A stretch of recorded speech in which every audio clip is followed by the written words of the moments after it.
All right. Hello. Good afternoon. Good morning. Good evening, wherever you are in the world. I hope you're doing well. Welcome to the stream.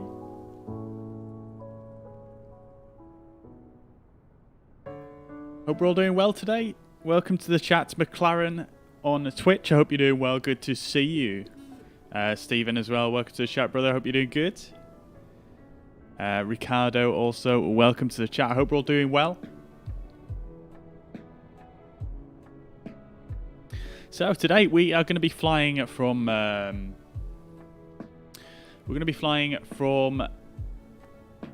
Salzburg in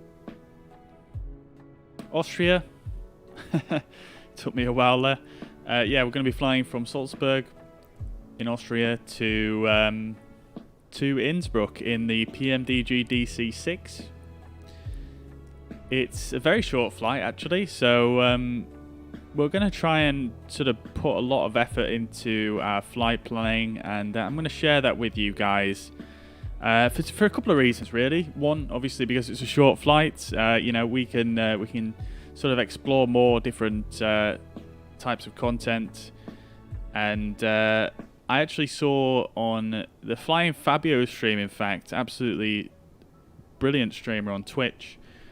He actually did a bunch of flight planning on his stream. I actually found it really interesting personally, and really helpful actually in some areas. Found a few little tips here and there, so I thought it might be cool to, you know, share that with you guys also. Obviously, you know, I'm always trying to you know, share with you guys as much information as I can do. And on top of that, we are flying the PMDG DC-6, and we're not going to be using the GPS. We're going to be using sort of old school navigation. So there is a little bit more to the flight planning than just putting it in SimBrief and clicking OK.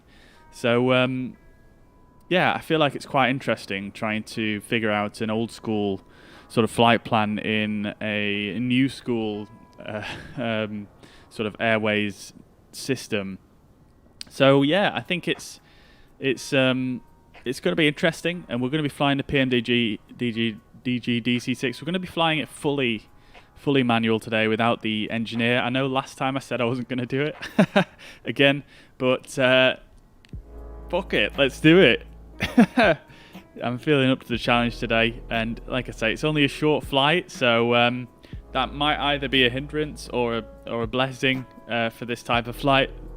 So we'll see. But I'm feeling pretty confident as it stands, so it should be pretty cool.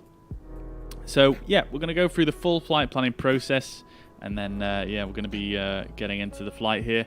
Now, one little note I just want to make about this is this is quite a realistic flight, I imagine, for Red Bull potentially for the DC-6. Maybe, I'm not sure.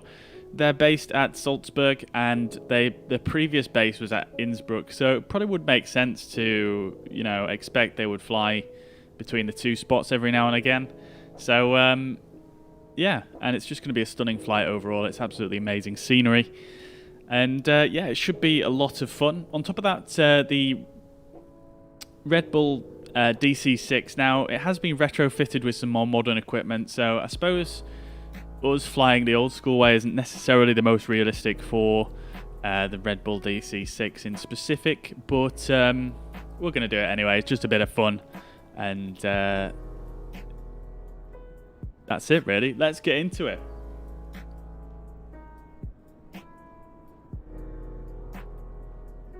Mo Kid, welcome to the chat on YouTube. I hope you're doing well. Good to see you. Good to see you. What favour are you after before I fly? Tomboy says I am freezing. I'm not seeing any issues with the with dropping frames or anything on my end. Maybe try refreshing the browser. We are also live on YouTube as well as Facebook as well, if you want to just try those out and see if they're freezing also. I'll double check, but like I say, I'm not getting anything on OBS here that's saying that I'm freezing, so it might just be worth a refresh.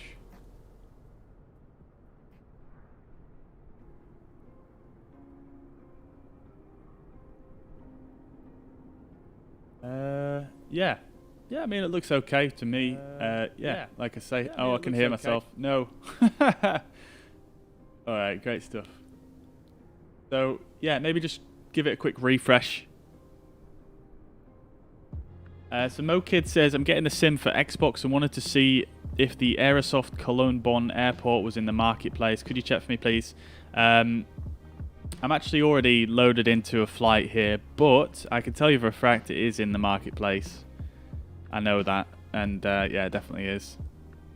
I think, well, Aerosoft is a partner with Microsoft, so I imagine all their products will be going in the marketplace. So yeah, I'm pretty sure it's in there.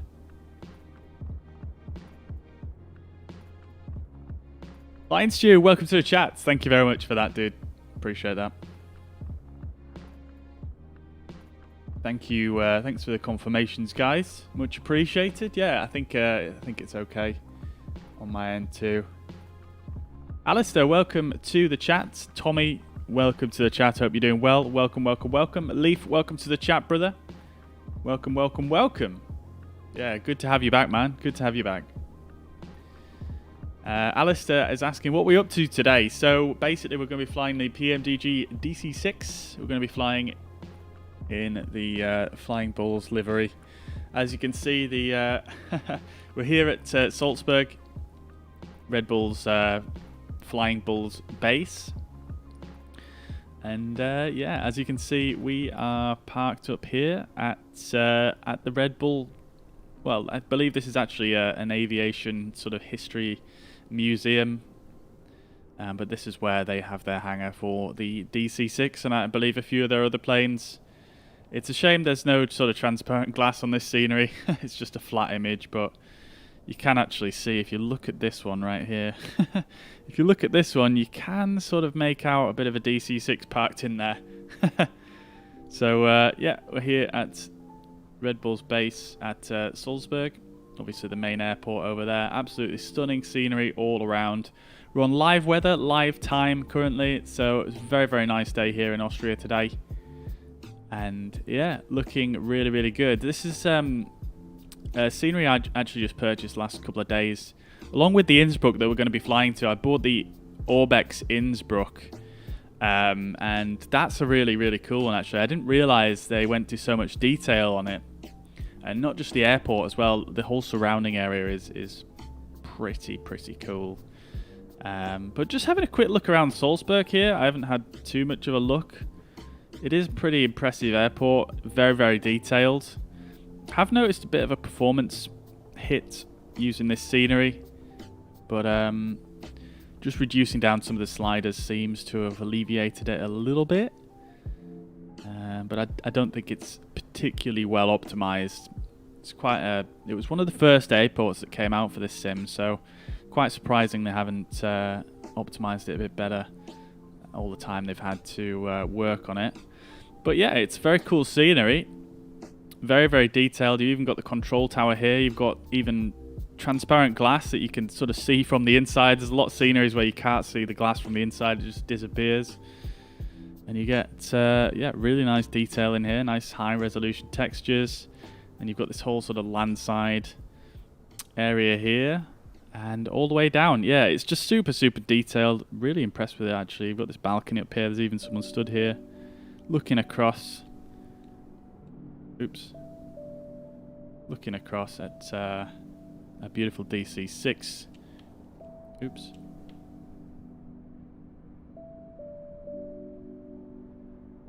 And yeah, really, really nice scenery. Even got a little bit of an interior going on here. And a DC-3 parked over here as well. Nice little Austrian Airlines. Quite a nice model, that, actually.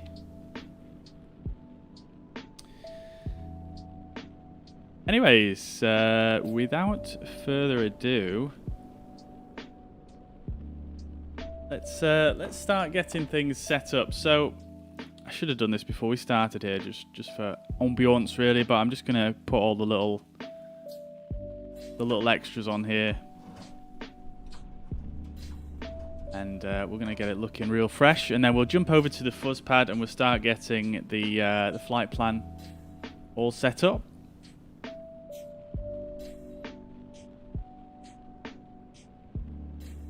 Ian, welcome to the chat. Hope you're doing well. Good to see you. Yeah, doing very well. Thank you. Thank you for asking.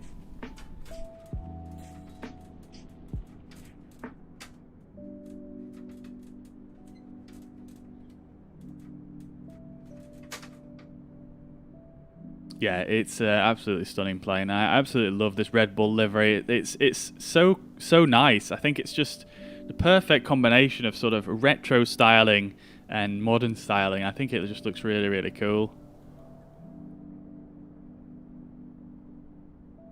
Very nice. One thing I wanted to show you guys as well before we get going here. Now, was that just some lightning that just went across there? Holy. So, I don't think Facebook actually lets me put on a thumbnail at the moment for some reason. So some of you guys won't be able to see this. But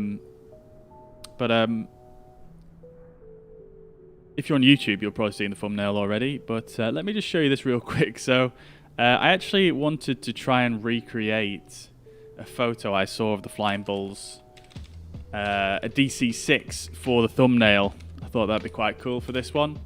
So I'll show you what I tried to do. So there's this photo right here on the Red Bull website of the DC-6 parked in front of this hangar right here.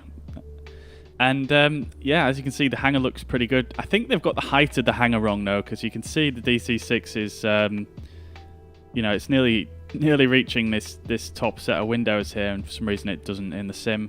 So they must have got that slightly wrong, but nevertheless, I tried to recreate that with my thumbnail, which is right here. If I can load it up properly, there we go. Boom. So looking at them together, I think I got the color toning a little bit wrong, but nevertheless, the composition is more or less there. You can see here the DC-6 model and the actual model of the hangar in sim is a little bit different, but nevertheless, I think it worked out pretty nice. I'm pretty pleased with it. So boom, that's a real photo. Boom, that's Microsoft Flight Simulator. And Carlos, this is Microsoft Flight Simulator.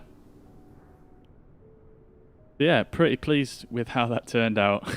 Obviously, they've got the you know, the engineers working on it and whatnot. They've got some of the engine cowling off here, you know, so it's not like for like, but I mean, pretty not bad, I think.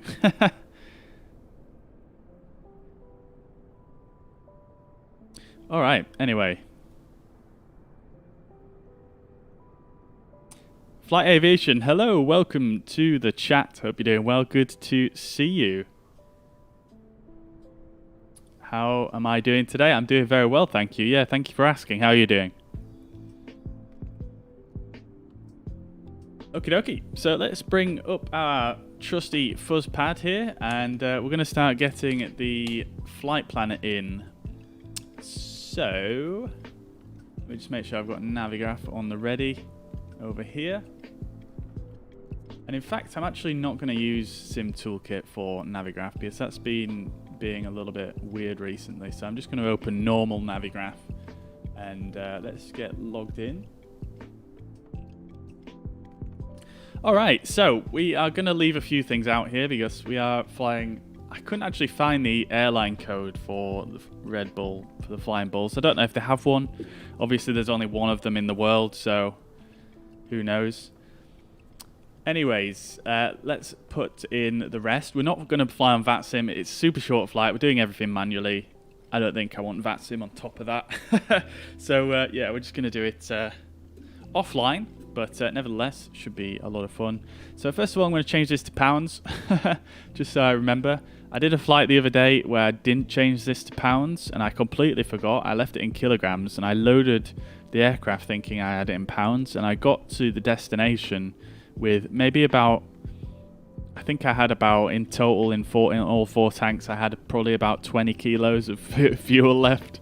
It was a bit of a butt clencher on the approach, thinking whether I was going to lose an engine before I arrived or not.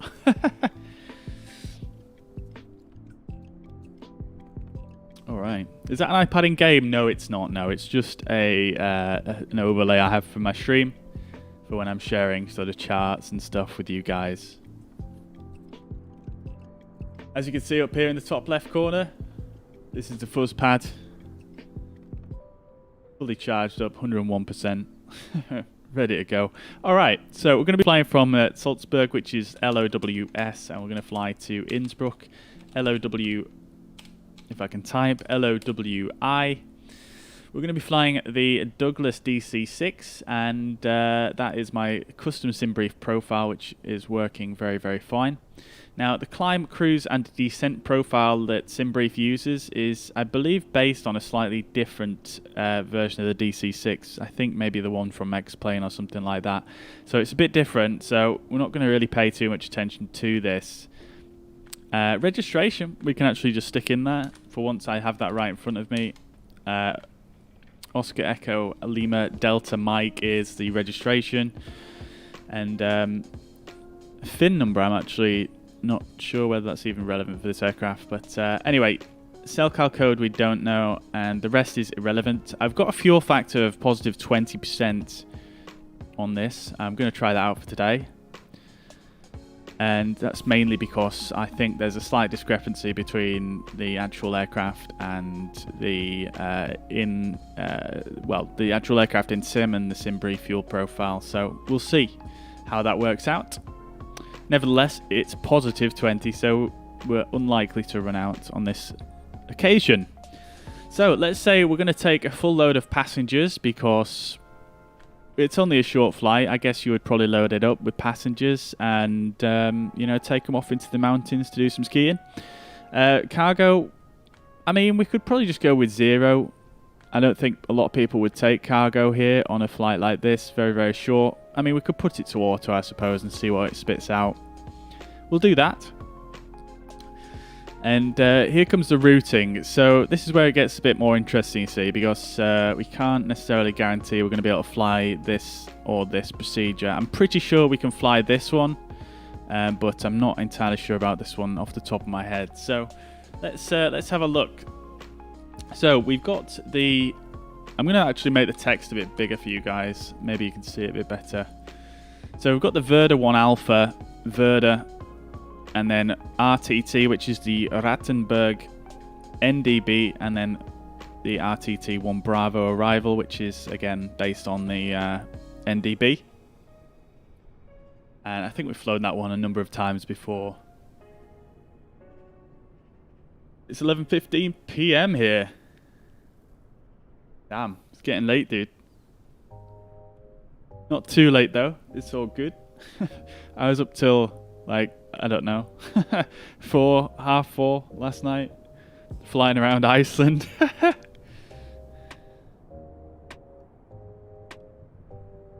I going to do the circle to land? I don't know. It depends on the weather, really. I'm just going to use live weather and see what happens. This is suggesting runway 08, so yeah, I suppose we could probably end up doing the circle to land. I think Rattenberg, well, yeah, Rattenberg 1 Bravo will be coming from the east, so yeah, it probably would be circle to land. And yes, that will certainly be interesting in the DC-6. I think it's going to be quite good in the DC-6, honestly. It's very nice, handles very nicely, so I think, honestly, it's going to be... it's probably going to be easier than doing it in a 320 or something. Okay, so let's get this planned out. Oh, actually, look at this, how it's planned it out for us. Oh, okay, Rattenberg 1 Bravo actually goes all the way across to the other side and in. I mean, we could make it interesting. We could come from the east, because this is Rattenberg here. So we could come from the east and we could do the circle to land. I think that could be quite cool. Or we could just fly all the way over and in. But we'll have like a super long segment of... I don't know. Let's have a look at the charts and we'll see. So let's go over to Navigraph then. So we want to look at the Verda 1 Alpha arrival and just see if that's actually suitable for an aircraft with no RNAV capability. So let's bring up the departures here. Verda 1 Alpha is RNAV. You can see here RNAV SID top right, RNAV departures. So we can't fly that categorically. No. Some of them do usually have, well, some of them have down here on occasion. They have a non-RNAV section, but it's very rare that I see that. Usually, if it says RNAV on it, it's a no-go if you don't have a GPS. And as you can see here, looking at this list, all of them are RNAV basically, except for these last 3 of them. So let's have a look and see if any of these suit us better. So that's going out to the northeast, so not ideal. But, I mean, I don't think that would be the end of the world if we had to use that. We could just loop across to the left. It's not taking us that far out. Then we've got the Salzburg 1 Sierra. Hey, Ramsey, thank you very much for the 350 stars, dude. Much appreciated. Thank you very much for your support, as always, dude. Thank you very much, man. Welcome, welcome, welcome. Okay, so Salzburg 1 Sierra. This looks a bit better. Just takes us out to the north to the Salzburg VOR. Now, my only concern with this one is that we're going to have quite a tight turn after here. But then again, we probably will do with any departure to the north. And then we've got the Traun 7 Sierra, which is, yeah, we could use this one. Applicable for both runways. I think we're going to be using 3.3 anyway. This is probably the most simple one out of all of them, and probably the most suitable actually, because it just takes us out nicely to the west and then to Traun, which is obviously an RNAV waypoint, but we can identify it based on this VOR here. Shortest leg in the world here, 1 mile long. So we might use that one actually. I think that'd be okay.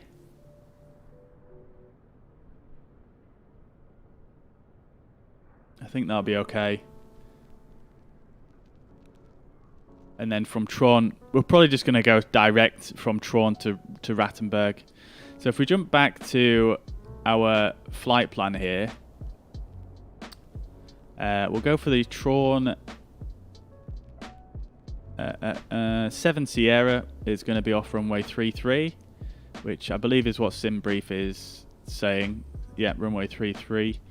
So we'll go for, what's the identifier for it? Trowel 7 Sierra. So we'll go Trowel 7 Sierra like so, and then we'll put in Traun like that. And then Rattenberg. Let's just analyze that, see that it makes sense. All looks good there. And then from Traun we can go direct. Well, we can basically just track the Rattenberg NDB. We should be able to. I think it's got the range. I'll double check it before we set off, but I'm pretty sure it should do. And then looking at arrivals, so this is suggesting 1 Bravo. So we'll go to the charts for Innsbruck. Looking at this, we've got Rattenberg 1 Bravo here. So you can see Rattenberg up here on the right hand side. And 1 Bravo takes us all the way across. Minimum 13,000 feet on that leg. And then is, yeah, that's where it ends at Elmem. So, then from there you would have to sort of bring your way in. Now that someone's mentioned circle to land, I'm kind of feeling like I want to do the circle to land. So I might do the circle to land. We could go for... Oh no, this arrival is... Actually, we don't even need to fly an arrival, do we? Really? If we fly direct to Rattenberg, we can start the approach from there. So we could go for Lock DME East, which takes you from Rattenberg, which you can fly this without RNAV again. So you've got Rattenberg, which it's all anchored on. Take the heading of 210, or the track 210, and then capture the localizer, and then fly down the localizer. Well, fly on the localizer and descend, and then we can do the circle to land from there. That's what we've done in the past, so we could do that. All right, great stuff. Let's do that. I like that. I like that plan. So let's just delete our arrival there. It's definitely making things harder for us, but you know me, I usually end up making things unnecessarily hard. So if we analyze that route, then we should see, there we go, like so. And then runway 8 is anticipated at Innsbruck. So let's actually just get a quick METAR and just see what the situation is. Now, you guys probably won't be able to read that. I'll bring up one here actually, so we can all kind of look at the METAR together. So we'll go for, that is not the correct spelling. There we go. Now, I don't know if you can read this any better. So we've got whether it's Innsbruck, time and date 27th at 14:50. So that's in Zulu time, so about half an hour ago. Winds are 080 at 9 knots, so a notable amount of wind, and it's coming from 080, so yeah, 080 landing is definitely going to be preferable. It's going to be pretty hard doing that that descent down on the localizer from the east with a 10 knot tailwind. However, nevertheless, should be fun. However, winds are variable between 050 and 120. Visibility is over 10 kilometers. Oh, in the vicinity, thunderstorms. Interesting. So that's probably the lightning that we saw earlier in Salzburg. We're not obviously far away. Scatter clouds at 7,000. A few clouds at 7,000. Cumulonimbus, 28 temperature and 10 dew point. QNH is 1013. Standard altimeter setting there. And conditions are expected to change temporarily within the next 2 hours. This is one I always forget. And then we've got a anticipation of when it's going to change here. Oh no, this is just saying the wind direction and speed that it will potentially temporarily change to. So 270, that's a completely opposite wind direction. So we'll have to definitely check the weather while we're en route.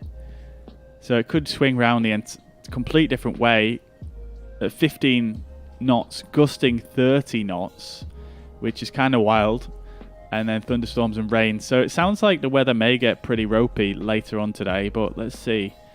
So if we look at the TAF here, we can see the sort of forecast going forwards. Now, I could just read it down here rather than making life difficult for me. So, so let's see where we are currently.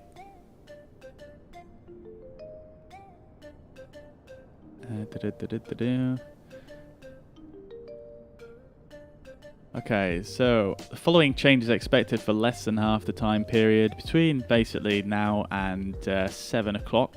GMT, interesting that they give it in GMT on this table. Maybe it's localizing it for me, which is nice. So direction of wind variable, 15, gusting 30, which is what we read earlier, thunderstorms and rain. So there could be potential for thunderstorms and rain while we're on the way. All right, so we're going to need to look out for that on the way. The rest of the forecast here is not really relevant for us. All right, so we'll check the weather while we're on the way. We'll just have a quick look at the METAR for Salzburg as well while we're here. So winds are 6 knots here at 010. So we're going to be taking off from runway, what was it, 33. So that sounds all about right. And the weather is pretty standard here, really. Nothing too much to worry about. And we're going to be taking off fairly shortly. So that's that. Great stuff. Okay, so we've got our flight plan. Let's generate our OFP. Dave, good afternoon. I hope you're doing well. Good to see you. J-Bay, hey, welcome to the chat, brother. I hope you're doing well. Good to see you, man. Welcome, welcome, welcome. Penguin38, welcome to the chat. Hope you're doing well. J-Bay as well, thank you very much for the subscription on YouTube. Very kind of you. Thank you very much, dude. Alright, so we've got our flight plan here now, and we'll come back to that once we start getting the aircraft loaded up and whatnot. We'll leave that there, and the weather we don't need, we'll just minimize that down. So we're actually going to just jump over here to little nav map real quick. I'm going to just take the route here, and I'm going to just drop that into little nav map here. So little nav map is quite cool, really. It's kind of like a it's kind of like getting out your compass and protractor, potentially, like you were doing in the old days, and drawing out all your radials and whatnot. So we've got the route in there. We'll read the description. That's fine. Let's go create flight plan. So this is going to give us just an overlay of our route, basically. I'm going to hide my aircraft because we're not going to do any cheating again. And yeah, it's basically just got the route in. So all I really wanted it for was just to get a nice clear indication on which heading we need to intercept, well, to head in towards Rattenberg, which is fine. I also wanted to check the range on the Rattenberg nav aid there. So okay, so the range on it is not it's not going to cover that full leg, which is fine. We could just use the, oh no, we can't actually use that. Okay, I was going to say we could use the Salzburg VOR, but we're not doing the departure that I actually chose, are we? Okay. Now, we could just turn left there and go on a heading, but that's... I mean, we could do that, but that's not really the smartest thing to do, I suppose. So we could change our departure. We could change our departure to the Salzburg VOR, because that's, I believe, got quite a large range. Yes. So we could head outbound on the Salzburg VOR and do it that way. Okay, so let's do that. Let's just go and edit this.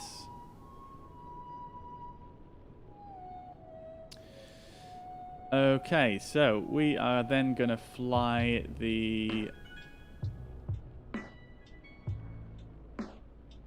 Salzburg 1 Sierra departure. So then we can just take an outbound, well, we can just take a radial off here and go to the Rattenberg NDB. So that should be a bit of a tidier way of doing things, I think. So that's SBG-1S. So we're going to go SBG-1S.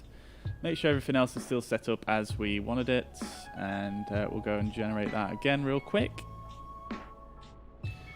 And then I'm just going to go in here, and then I'm just going to change this real quick.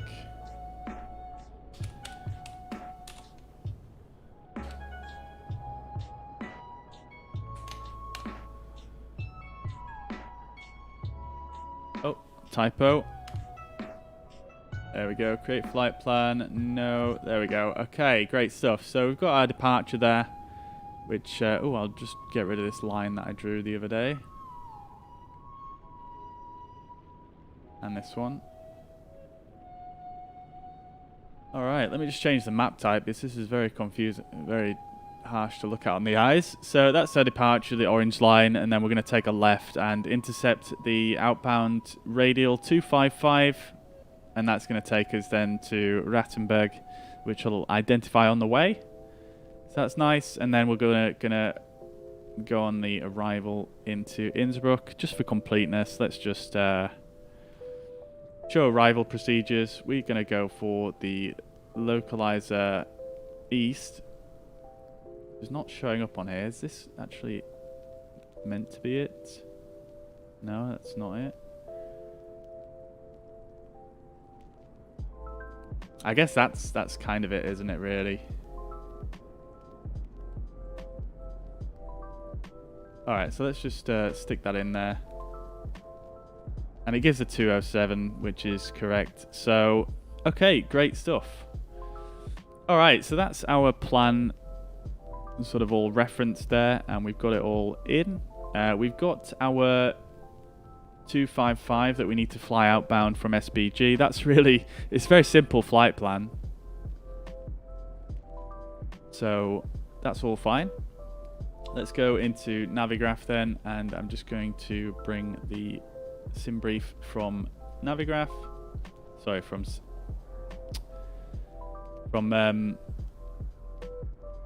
sim brief. Now it's identified identified the NDB instead of the VOR. They've both got the same name. Interesting. Anyway, that doesn't really matter too much. And then we can go to arrivals here, and then, sorry, approaches. We want localizer east, which is not on there. So we'll go here. Approach, localizer east, and we are nearly done. Guys, how do I actually add that one to my route?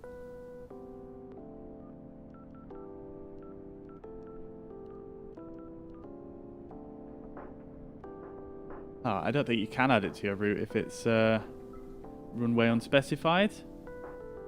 Oh well, that doesn't matter either. So let's have a quick look at our charts for the whole routing then. So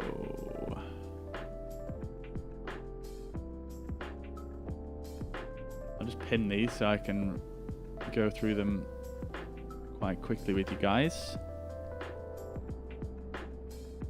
Okay, so we're going to do the visual circle to land. Hopefully, if permissions permit, if conditions permit. Obviously, we've got thunderstorms potentially on the way, so you know this all could go pear-shaped, this plan. But we'll see what happens. J-Bay says, had a bit of a birthday barbecue for my mum. A few cold beers, good food, and now some DC-6 goodness. Amazing, dude. That sounds like a fantastic Sunday. If I download Innsbruck, do I put it in the community folder? Yes, usually, yeah. If you get in the Orbx in Innsbruck, however, I would just use Orbx Direct, and that does it all for you. You can just download it straight through their application. Thomas, welcome to the chat. Hope you're doing well. Busy doing other stuff, but I'm looking forward to my first DC-6 flight today. Amazing. Amazing. Glad to have you, dude. Carl, welcome to the chat. Hope you're doing well, brother. Good to see you. Good to see you. Custrim, can we go to Can You Flight now? Yeah, we're going to be flying. This is all part of the process, dude. Alright, so we are currently at Salzburg. This is our pre-flight briefing. We're currently on the East Apron, which is where Red Bull house our aircraft. We're going to be taking off on runway 33, wasn't it? So we're going to be taking off runway 33, so we will basically just I think probably the best taxi is to cross runway and then taxi left on Lima and then come back up this way like so. So pretty simple taxi really, and then we're going to be departing out to the north. So our departure is as follows. So climb straight ahead, and we're going to be using the SBG VOR for DME, so at DME 12. So using this VOR at DME 12, which is marked here by this line, we're going to take a left turn towards 300. Intercept 300 bearing from SI even. So this is Salzburg NDB. There's so many navaids called Salzburg around here. What the heck? There's 3 navaids called Salzburg here. So yeah, gonna intercept the 300 outbound from Salzburg NDB, and then we're going to intercept the radial 195 inbound to SBG, which is like so. So we're going to take the course of 015 inbound, and then that's it really. It's quite a straightforward departure. Obviously we've got noise monitoring points around here, but we're not going to be too fussed about that, and that is all good and well. Try to see, it doesn't actually say a distance here on this first leg, but this second leg is 8 miles, so it's quite a short departure. Won't take us long at all. And then we're going to go on to our en route waypoint. As I said earlier, we're basically just going to take a left turn and make a direct to Rattenberg, following the following the VOR outbound. In fact, I can probably just change this real quick, can I? To like that. That's still a bit wrong, but yeah, you get the idea. Straight over to Rattenberg, and then we are going to be doing the lock. We're going to basically we're going to aim to do the circle to land essentially at Innsbruck, as suggested very kindly by Adam in the YouTube chat, who's put the idea in my head now. I wasn't going to do it initially, but now you've done it. So so the circle to land, we've done this a few times on the channel, but just to brief it again very quickly, we're going to come inbound to Rattenberg. We're going to take the 210 track, and that will take us to Adwig basically. As you can see here, it does state very clearly, ensure OEV localizer DME properly identified overhead Rattenberg NDB. So before we actually make this leg, we'll have to have the localizer tuned and identified before we actually come out this way, which shouldn't be an issue. So we're going to come out this way, and then we're going to capture the localizer, and then from then on it's basically just a what is it, a 4-degree descent, 3.7 degree descent. We're going to fly level from Adwig for a couple of miles and then descend down. Basically we'll probably just use the trim wheel to make things easier for us on the descent, and we'll just use these speeds to calculate our descent rate. So I can probably anticipate, I mean, we're going to aim to be fully configured before we actually start down here. That is what I've done in the past. I'm not sure necessarily if you would need to do that in the DC-6. I think we'll probably get gear down and flaps 30, which is sort of the normal approach descent configuration. And then we'll just use our flaps to alter our descent rate. I think will probably be the good way to do it. So yeah, we'll probably be, I don't know, we'll probably be around 160 knots, I'm guessing. 140. So we'll need quite a steep descent rate going down here. And then we're going to level off at 3,700, I believe it is. So if we go to the circle to land here, which is a prescribed circle to land, the minimums are 3,700. So we'll level off at 3,700 at 4.2 DME from the localizer. We'll take a left turn on the 230 track. So now we'll probably have to turn over this a little bit. So I'm probably going to anticipate that and just turn a little bit further. So I'll probably turn maybe like 225 or something like that this way. I'm just going to eyeball it, but we've got wind obviously blowing from the east here, so that's going to blow us this way. So I'm going to just turn to anticipate that a little bit further. And then we're going to turn right. Again, it's, I mean, at the end of the day, it is a visual approach. You have to have the runway in sight to do it. So it's not an exact science, but we're basically going to fly out this way and then fly it along the bottom of these contours. Now, I do have the Orbx scenery installed for Innsbruck now, so we do have this visual point, which is now included in this valley as part of the scenery for the Innsbruck airport. This is the Axioms Church, you can see, sorry, Axioms Church, which is the visual clue for the start of the right base turn. So we should be able to take that right there. after seeing the church, which is very nice. It's kind of a key thing to this approach, which is cool. And some other little cool things we'll be able to see as we fly across. I'm not sure if they've put in the power lines properly, but hopefully they have.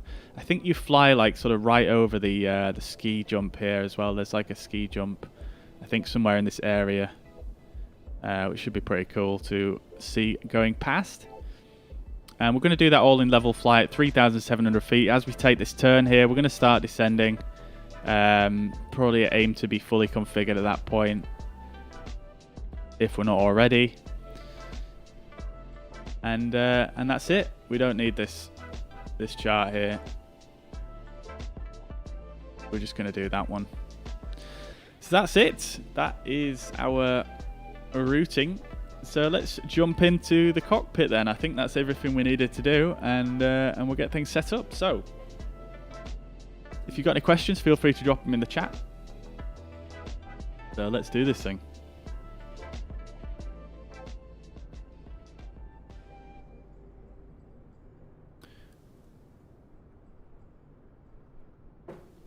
One thing before we get started.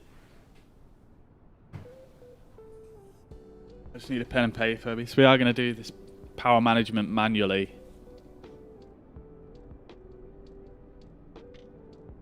So I'll need to just write down some figures. Romario, welcome to the chat. Good to see you. Hope you're doing well. Pen and paper, jug of water. Yes, I do need a jug of water actually. I'll have to go get one in a second. Okay, so in fact, I've got a little bit ahead of myself, so apologies for those eager to get going. So let's have a quick look at the sim brief profile here and get our weight and cruise altitude. So cruise altitude is actually 080 on this flight plan. Now, I'm actually going to change that to 9,500. That's what I'm going to fly to, because you'll notice here there's a required altitude at Rattenberg of 9,500. So that's what I'm going to fly to. As you can see, minimum altitude even at 19 DME from OEV is 9,500. So there's no point in not going there. It's not a big difference. So we're going to go to 9,500 feet. And the total weight is 80.5 thousand pounds. Okay, cool. And then we can expect on our cruise, so let's see, top of climb, we can expect the temperature at the top of climb to be 11 degrees, so quite warm. Make a note of that. Now, obviously we're going to fly slightly higher than that, so if we come down here, you can see it's 6 degrees at flight level 100, so I'm actually going to take that as a temperature. Round things up. Okay, so if we jump into the PMDG manual, we'll go to our flight data, and let's just work out our power settings here.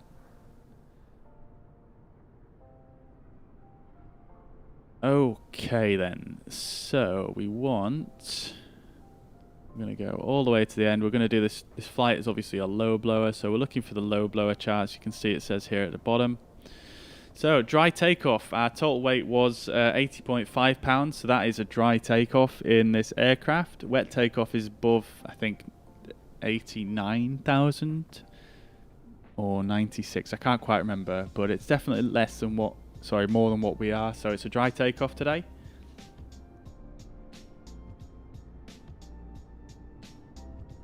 Mate, when I've downloaded Innsbruck from Orbx, does it write over any other Innsbruck in the sim? I mean, it will definitely take precedence over that. So it will... the there is an Orbx, sorry, there is an Asobo Innsbruck actually already in the sim. So it's probably best to go to the content manager and actually remove that before before you spawn in there, because there might be a conflict. I haven't actually done that, so you've reminded me. I'm actually going to do that now. But yeah, essentially it should take priority, but if you go to your content manager and make sure you remove the other one first, which is what I'm doing now. I'll actually show you real quick, seeing as I'm doing it. So you go to your content manager here, search in the top LOWI, and then click on here, delete. There we go. So that's gone now, and then I've just got Lowy Innsbruck by Orbx, which is what we want. We don't want any conflicts. So we'll get spawned back in here at Salzburg, but we'll carry on with our calculations here. So we're going to be a dry takeoff today. Pressure altitude is at sea level. Now, I'm still not entirely sure how to read the standard temperature, but I suppose this is just a standard temperature. I suppose they would use as a reference worldwide, so that's fine. I'm just going to go with these figures on the bottom. In fact, no, I'm totally wrong, aren't I? Salzburg is at elevation, so airport elevation 1,400, so probably wise to round that up to 2,000. Let me just position this aircraft in the background so that you guys see that nothing ever happened.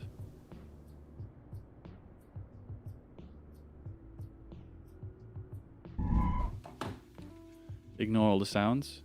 Don't worry about it. It's all good. You know it.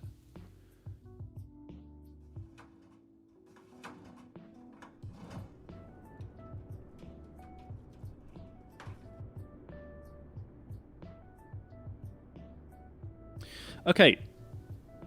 So, 1,400 feet, and so we're going to take that as 2,000, basically. We'll round it up. So, our power setting, let's just see what the actual carb temperature is reading inside the aircraft at the moment. Well, it's reading nothing because the aircraft's not on and working, so we can't really work that out at the moment. But it's usually a bit colder in there, isn't it, than the outside air temperature. The temperature at the moment was, what, 20 degrees here in Salzburg? So it was 28 degrees. Okay, so, I mean, we can probably expect one of these two for the takeoff. 52.5 or 51.5 at 2,800 RPM. So I'm just going to write those down just so I've got them quick reference.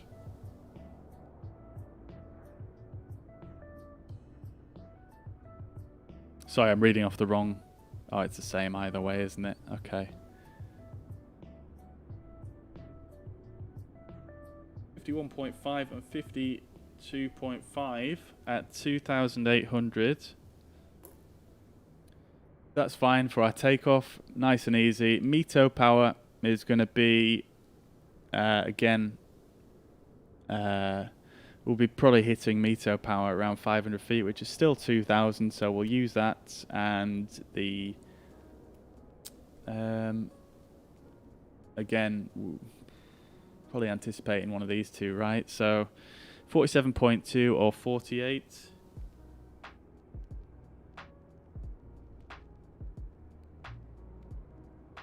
And that's 2,600 RPM.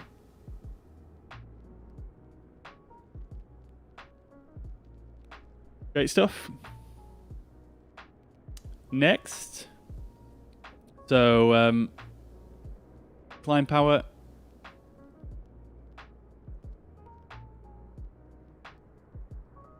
Now, we don't generally stay in METO power for too long, do we? So, I might just use 2,000 feet again for that. We're going to be close to 2,000 and 4,000. There's not too much in it, is there really? Let's go right down 40.2 and 40.9.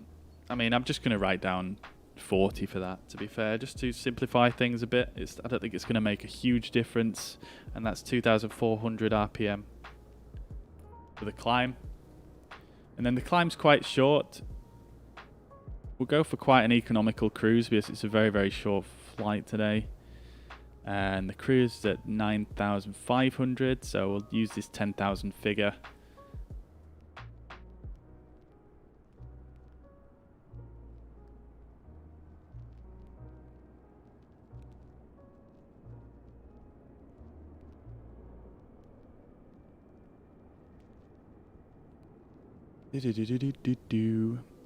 Okay, so we are going to be...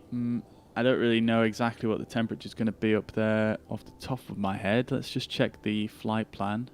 In fact, I wrote this down, didn't I, for this exact reason. 6 degrees, wasn't it? Quite warm, actually.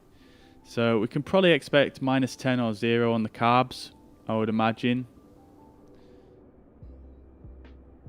So 28.7 or 29.2.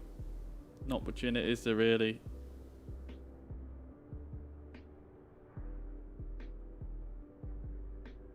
And that's going to be at 1700 RPM. I believe that's how you read that anyway. So 10,000 feet, coming across here, getting the right temperature, and then following it down. I guess that's how you read this table.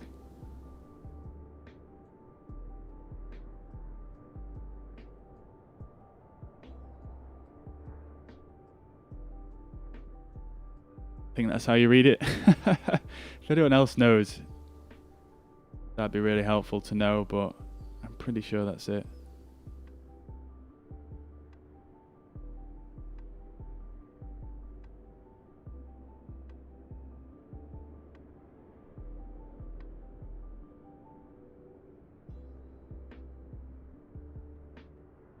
Okie dokie. So we've got all our power settings for the cruise, climb, and METO power, as well as the takeoff.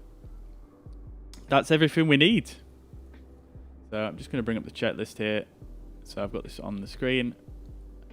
And you'll be pleased to know, guys, that I have fairly confident that I've memorized most of this checklist now. So it shouldn't take quite as long as it did last time. All right. Okay. So here we are. Salzburg. It's still looking very, very fine weather here. Not even a cloud in the sky. I'm pretty skeptical about that whole thunderstorms forecast. We need to get our stairs out here so that we can get on board.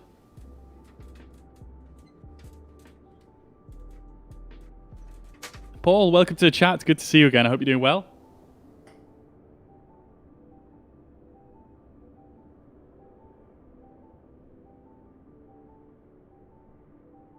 Okie dokie. Here we are, guys. I'm looking forward to this.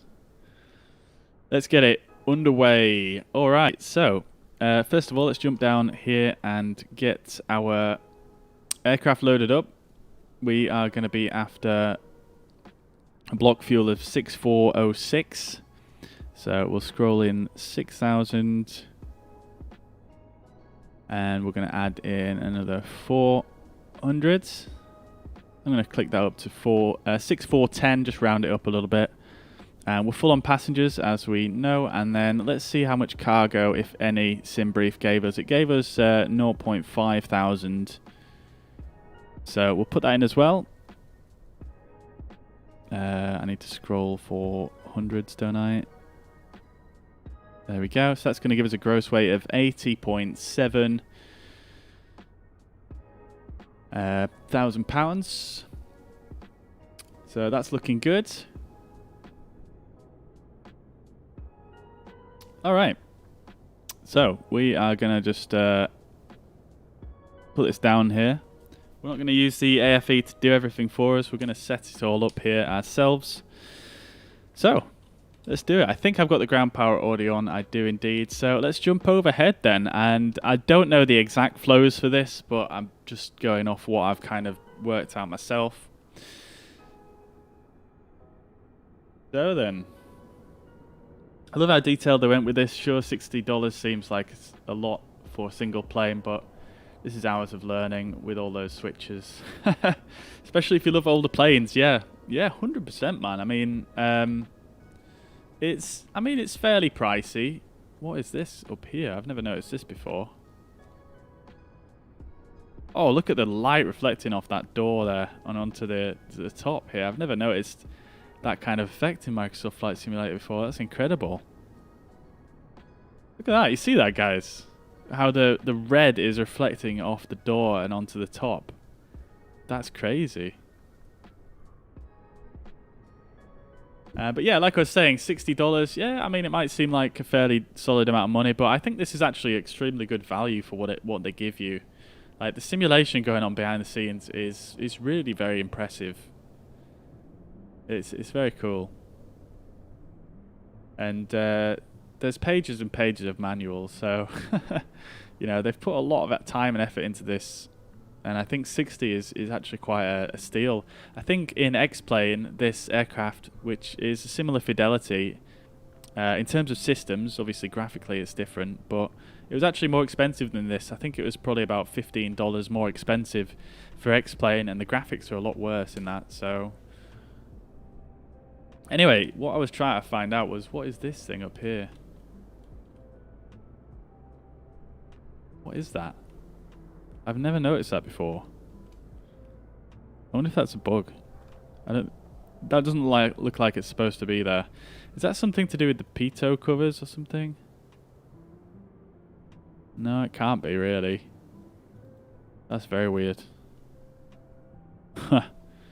Yeah, I guess there's still a few things they're working out.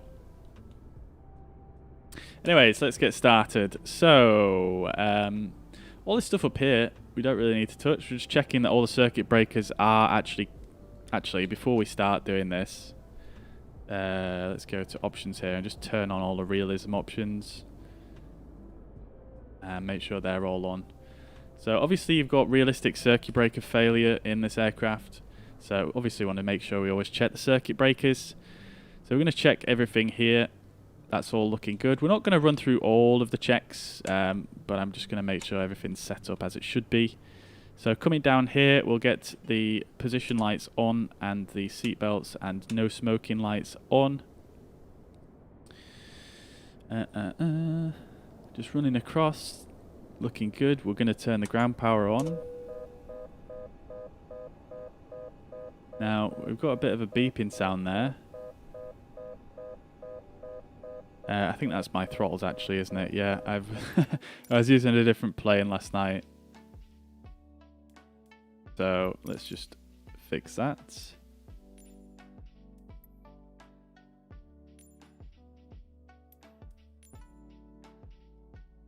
There we go.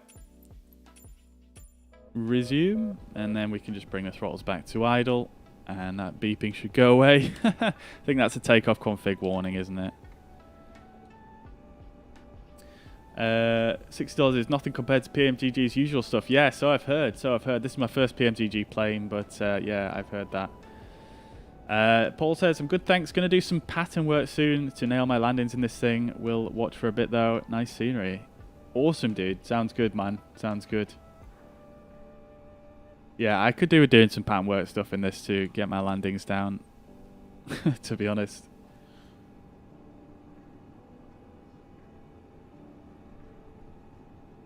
Whoa, Adam, so the PMDG DC-6 for X-Plane is 140, damn. Maybe if Microsoft Flight Simulator can generate a big user base and their stuff sells well here, they may continue the trend of slightly lower prices to try and sell more to a large base. Yeah, exactly. Yeah, JB. Yeah, I think that's what developers are going for. And I think a lot of them have been quite overwhelmed, really, with how well they've done. I think Aerosoft was quite surprised by how many CRJs they sold at that price point for this simulator. Obviously, the user base for this sim is you know, is many magnitudes greater than any other sim. So, it would make sense, you know, because they can probably assume they're going to sell a greater volume.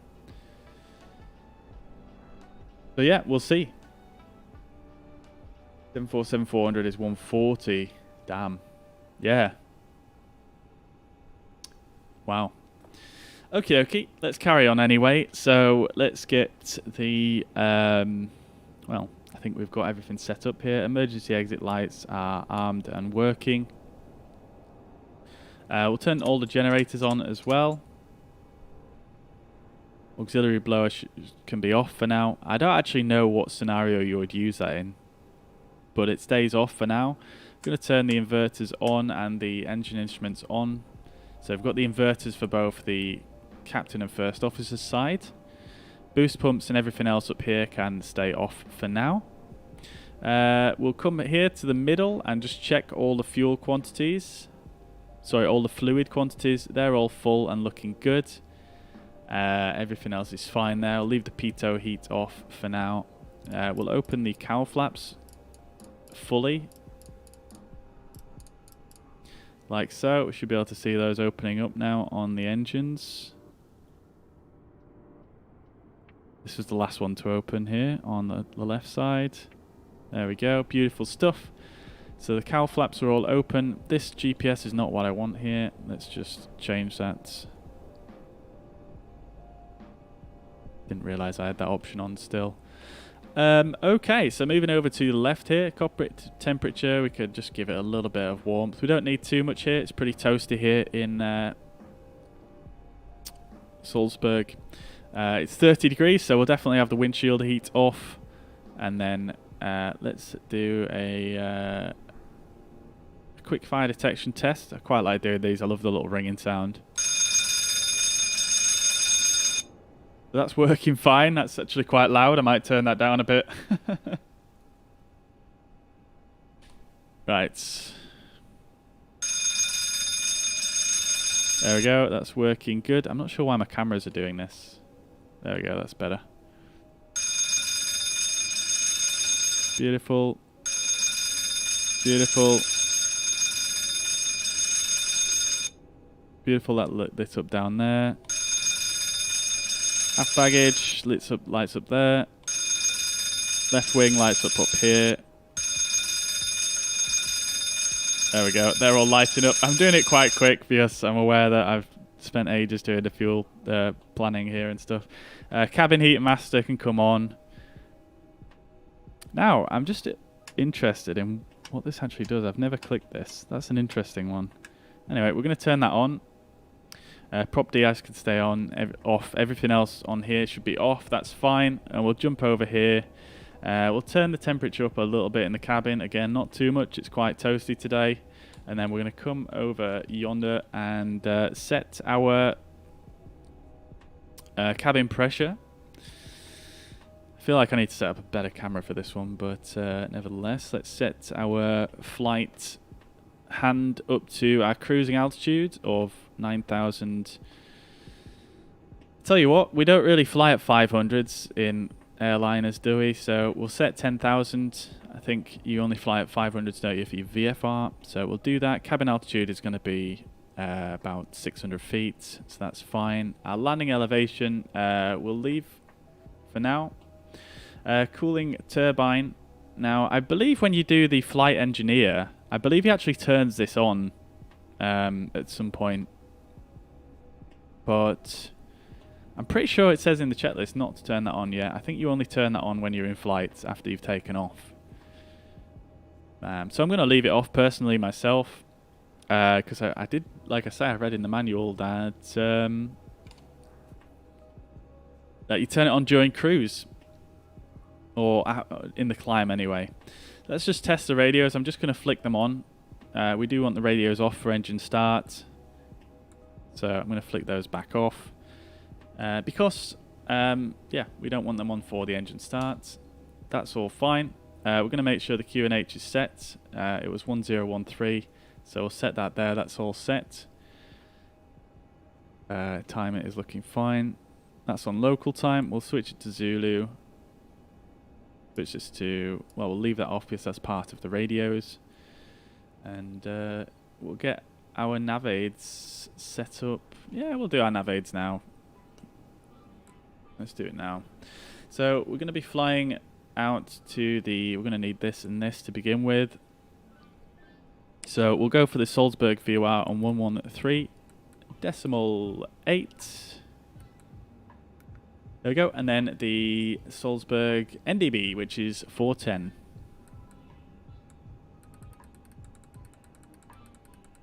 Aerosoft estimated, based on their sales, their user base is over 10 times the other sims together. Yeah, exactly. It's crazy how many people play Microsoft versus the other ones. How good is the CRJ? Is it study level? Well, I mean, at this point, Adam, study level, the meaning of it is a little bit like, what does it mean? But it is very detailed. It's very detailed, and I think some elements of it are study level. I think to a certain degree some parts of it are study level, but I don't think, you know, they've not modeled everything. So, you know, if study level incorporates everything, then it's not study level. But there are some elements of it that are certainly very, very detailed, and the systems are very detailed and realistic. Handling of it and the speeds and things like that, I think, are very realistic based on what I've read. Alright, so let's get that 410 in there for the Salzburg NDB. We're going to be following that outbound on the 300 radial. And then we want the 015 inbound course to Salzburg VOR. So I'm going to put that in preemptively here, which is like so. Sorry, that's 5 degrees. I want 015. There we go. Great stuff. And then the NDB is identified here as well. So what I'm going to do is, just to make things a teeny touch bit easier for me, it's not really going to change too much. I'm going to set my heading here to 330, which is the runway heading. And yeah, I'll just need to adjust that once we get going, but nevertheless, it shouldn't be too much of an issue. In fact, no, we'll leave it at that for now. That's going to be a bit annoying to change, actually, while we're on the departure, but can't do too much about that, I suppose. We need to follow that outbound on 300. So we'll need to get the back of this arrow basically pointing towards 300, but this, obviously, heading only moves if I move it, so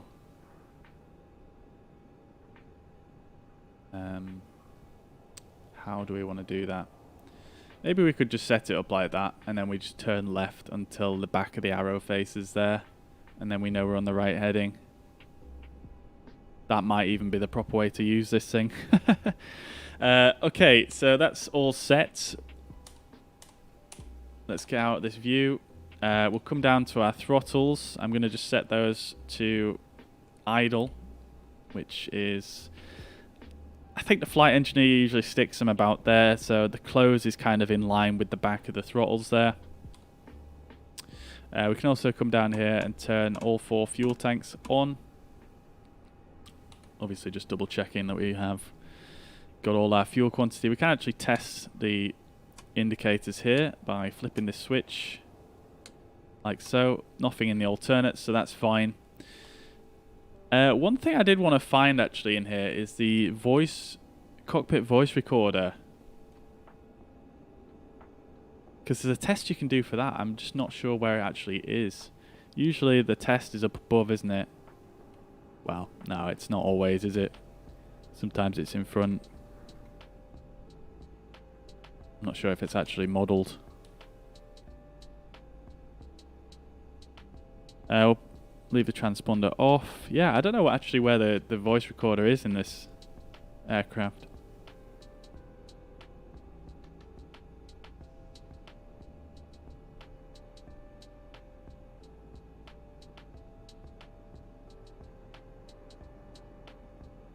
Okay, anyway, these switches should all be on, that's fine. And yeah, I think we're nearly there. Gyropilot is in gyropilot. Knob is centered, everything is off. Mixtures are all off. Carb heat is all zeroed. Hydraulic system bypass should be in bypass mode, which is good. That's fine, so we can operate obviously the flaps and gear and stuff. This one should be in brake system, that's fine. And I think we are good. We could check the hydraulic pressure, but In fact, let's do it. Oops. Again, I'm still not sure exactly the best way to check the hydraulic system pressure without powering up the aircraft, but there we go. I guess if you compared the CRJ to this, so yeah, I mean, compared to this, I think it's not as detailed as this in terms of, well, it is in some areas and it isn't in other areas. Obviously, it's an airliner, so in terms of the actual, you know, systems themselves, they are more complex. But from, you know, an end result sort of type of view, from, you know, as a pilot of the thing, I don't know if it's that much different in terms of, you know, the end result for the user. I suppose it depends how much you know about a CRJ. But I think this aircraft, it obviously has the flight engineer, it has obviously realistic engine damage and all other sort of damages built into it as well. So in that respect, it is more complex. I feel like the modeling on the, I mean, it's difficult to say. I think the texturing work overall is better on the CRJ than this, especially externally. But the modeling is about equal on both. Yeah, it's difficult to. I mean, I think they're both on a fairly similar level, to be fair. Some exceed, some are better in some areas than others, but they're not really the same aircraft. You know, they're not the same type of aircraft. They're from a totally different era, so it's quite difficult to compare them. But they both come with like a lot of, you know, manuals and things like that. And yeah, I suppose that's my take on it. Might not be the best answer that you know, not the answer that you were looking for, but I think they are comparable, I suppose, in terms of features. But yeah, they're just different. They're just different. You know, at the end of the day, Aerosoft are making, you know, their kind of stance on making aircraft for simulators is they're going to make an aircraft that functions, you know, in a way that, you know, that would be relevant to a pilot on a day-to-day basis. So they don't build in like failures and things like that. And the way PMDG approached their aircraft is they want to make like a digital replica of their aircraft, of the aircraft basically. So their approach is slightly different. So I think that's probably the best way to look at it, potentially. Yo, Dylan, welcome to the chat. Hope you're doing well, buddy. Good to see you, man. Good to see you. Preston, thank you very much for the 30 stars, dude. Much appreciated. Very generous as always. Thank you, thank you, thank you. Okay, so we are about ready to start getting set up. We didn't check the circuit breakers back here though, did we? So let's just check. Quickly scanning. All of them are up. Looking good. These 4 are down, but that's normal. Check in here as well, make sure they're all left, which they are. That's fine. Great stuff. Okay. Let's just run the checklist. I'm just going to read it all through, make sure I did everything. So cabin attendant's temperature control panel is set. Emergency equipment is stowed. Hand fire extinguishers installed. Main radio and circuit breaker panels, all circuit breakers set. Inverter circuit breaker panel are set. Ground battery and ground power is on. Battery selector switch is in ground power. Position a fuselage, cockpit and flight compartment lights as required. Seat belts, safety belts and rudder pedals are adjusted. No spoking and seat belt signs are on. Water injection pump switches are off. Propeller emergency de-icing controls are off. Cowl flap selector switches are open. Fuel booster pumps circuit breakers are set. Fuel booster pump switches are off. Cooling turbine switch is as desired, which is off in this instance. Inverter switches, all 3 are on. Auxiliary blower is off. Voltage regulator overheat warning light excuse me, is off. Instrument emergency instrument switch, if installed, is, I'm not even sure if that's in here, but anyway. Generators on. Ignition switches are off. Heater fuel switch is normal. All of the heater and ice switches, they were all off except for the cabin heater master switch, which is on. Fuel quantities are checked. Landing lights are retracting off. Superchargers are in low. Cabin pressure regulator is set. Altimeter is set for the cabin. And I'm actually just going to read through these and just read out anything that's not set, actually, because this is taking a long time to read through.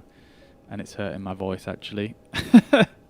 Okay, we've got everything there.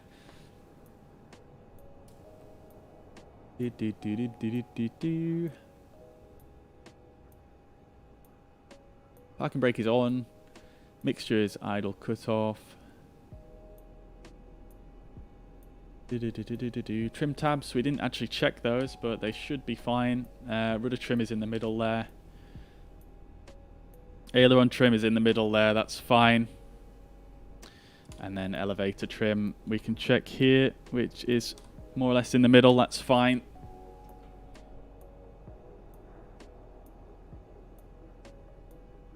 Okay, and everything else is good. So that's a before start checklist complete. All right, so we can start getting the engine started up now.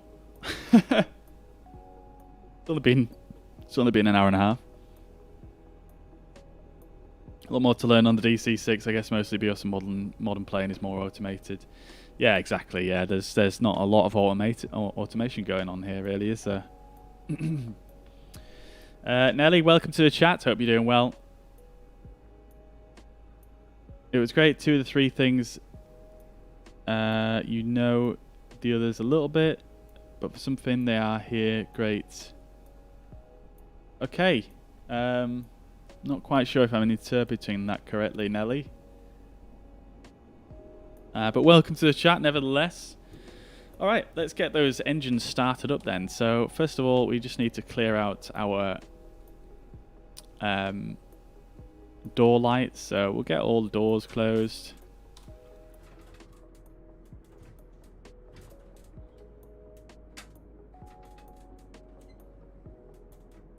Great stuff. Let's close the exit here. And we'll get the mechanic stands removed as well as the oil pans, pitot covers. We can remove the wheel chocks now as we've confirmed the parking brake is set. And we'll get rid of the tow bar. This is basically just going to pull forwards here. No issues. We'll leave the ground power units in. So let's get things rocking then. So we'll start with engine 3. Obviously, first of all, let's get the window open on this side, so we can, of course, poke our head out and make sure we can see the engine spinning. So let's first of all start with engine 3. Let's go straight to the starter and safety switches. Let's poke our head out, make sure there's no hydraulic lock here. Make sure it's spinning. 9, we'll go magnetos on. 12, boost and prime.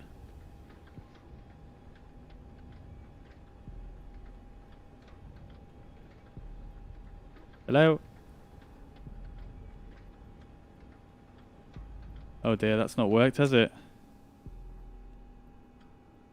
Oh, I didn't turn the fuel booster pumps on, did I? I'm an idiot. Okay, never mind. We'll come back to that one. Right, that's fully reset. We'll leave that one now, so it's so we're not pushing it too hard. Okay, so engine mode, select 2 for fuel booster pump on the 4th engine. Start and safety switch. 3. No hydraulic 6. lock, looking good. 9 magnetos. 12. Boost, prime. Mixture as it catches. There we go. Beautiful stuff.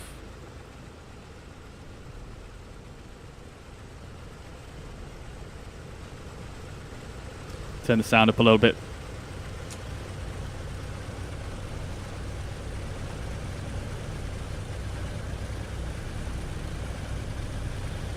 Great stuff. Okay. Next engine is engine 2, so we'll get this booster pump off. Move this to number 2. Start and safety. Let's actually get this this window open here. 6. 9. 12. Oh no, magnetos to both. Boost, prime. Oh, I forgot the bloody booster pumps again. I'm so smart. Right. Okay. We'll go to engine 1 now. I was more concerned about getting the window open than the booster pumps. Never mind. Alright, so engine 1, booster pump on.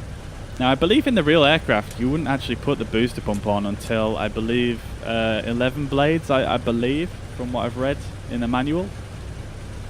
But yeah, I think it's just a bit too much to do, isn't it, in the sim. So engine 1, start and safety. 3. No hydraulic looking 6. Looking gravy. 5. 9 magnetos. 12. Boost, prime. Mixture to rich as it catches, and there we go. Beautiful.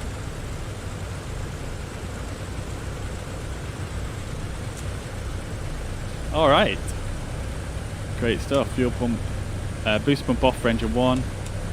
Engine mode selected 2, 3, and one thing I haven't actually been doing is double checking the fuel pressure each time I'm turning on the boost pumps. But let's just make sure everything looks normal. Yeah, we're looking good so far. These RPMs should, I think they usually drop down a little bit, don't they, after it's fired up.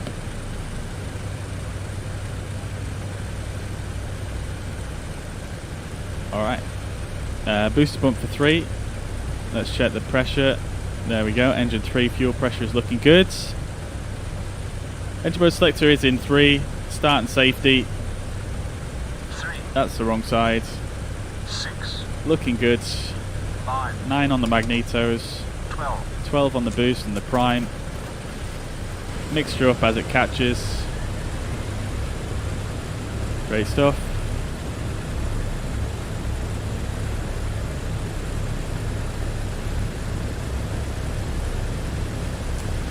Looking good.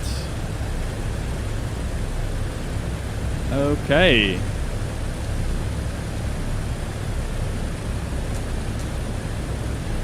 Now then, what we could do is, while they're warming up, let's just bring the throttles back a bit. Just so they're not kind of in that harmonization range. Now I've got a few of them going.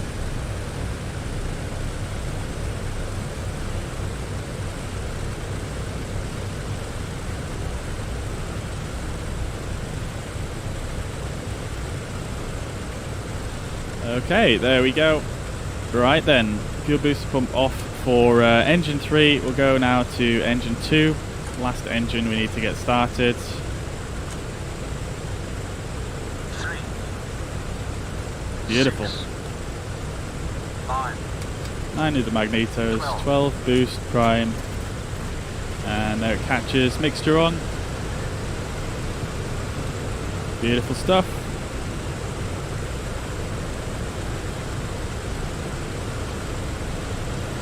Okie dokie.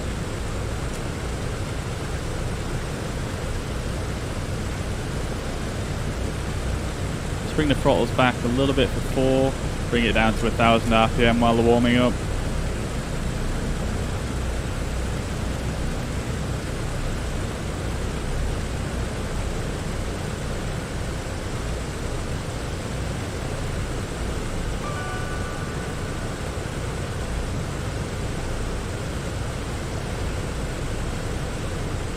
Okay, just going to open up axes and O's, so I've got that for the tiller.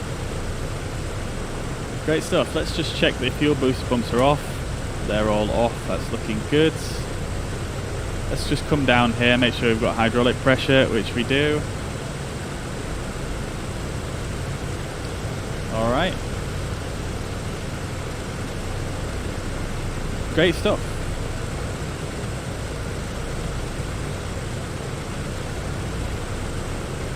Okay, okay, I'm just going to nip and get a glass of water while the engines are warming up. I'll be back with you guys in just a moment.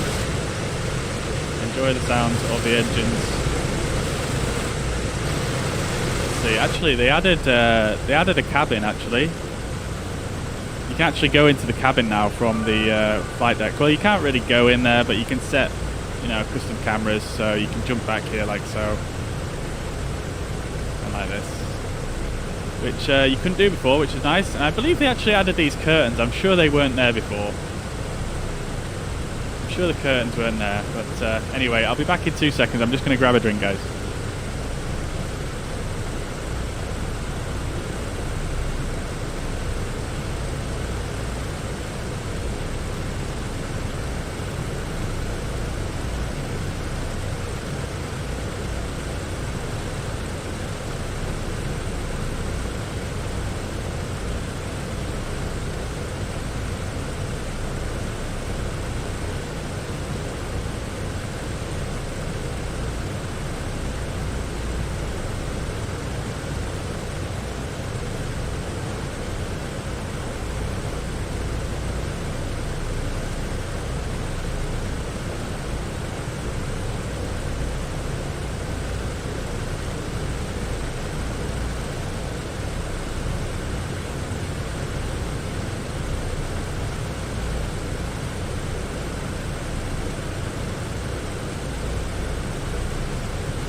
Alright, we're back.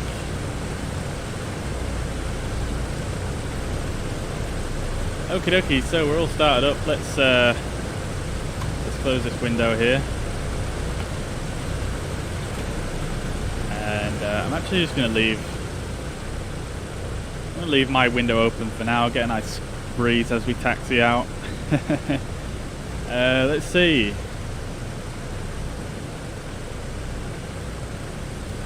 To go down to push, promising start. I'm not sure. I'm still not sure exactly what you're referring to there, Nelly. I'm afraid, dude. Have I figured out why power back doesn't always work? Is it a bug or we missing something? What do you mean by power back, Paul?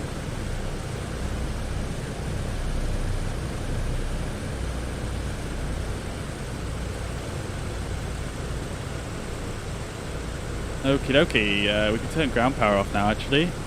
So switch this to plain battery. That's looking good. Alright, let's disconnect that as well. Okie dokie. Oil temperature apparently is high on engine 2. Let's have a look at our indications. Oh, it's slightly low actually, isn't it? It's just not warmed up yet. Carb temperature 0 degrees, so as expected, we'll go for 0 degrees. So that's going to be 51 inches for takeoff, 47 for METO, and 40 for climb power. Reverse thrust out the ramp. Oh, I see. Right. Okay. Yeah. Yeah. I mean, I was reading it on the forums, and apparently it's something to do with. I mean, it's just very sensitive to any kind of gradient, and sometimes the ramps aren't completely flat. I suppose that's what it is. Alright, we're not going to do an engine run up today because we have spent quite some time here in the flight planning, so we'll leave that off.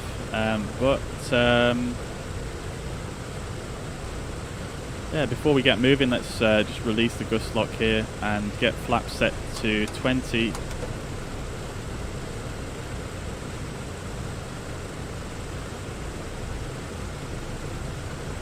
And yeah, let's get underway. So I'm going to release the parking brake. I've idled the throttles here because I don't want to shoot forward. It's only a small area here, so.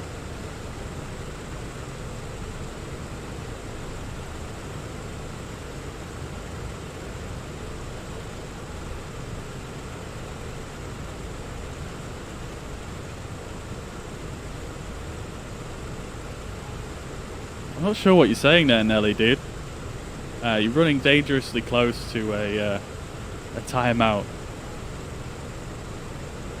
If you don't want to sort of talk to me, you know, civilly, then yeah, you're not going to last long. All right, so we'll give it a little bit of power to move forwards here, and let's do one.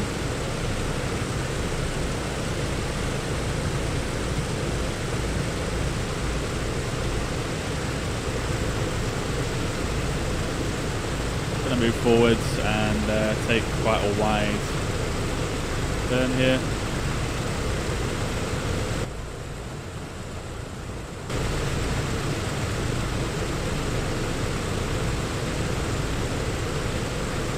Here we go.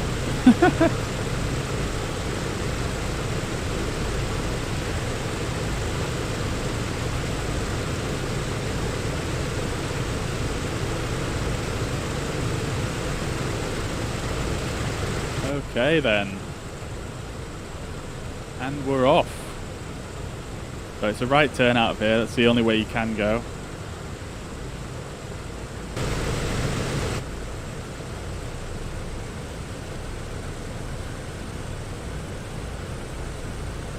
So I figured out about 1,000 RPM seems to be quite good for taxiing. You generally pick up quite a bit of speed in a straight line on 1,000, and you seem to be able to hold quite a bit of forward momentum in the turn. So nice.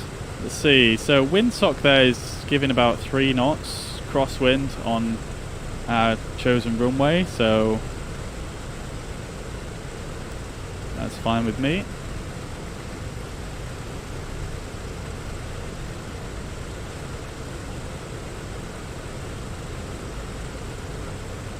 Okay. Looking clear on the runway.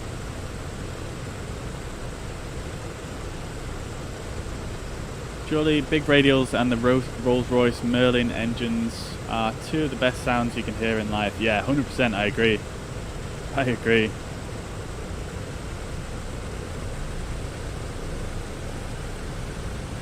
Beautiful scenery here in Salzburg. It's just so nice. I love it.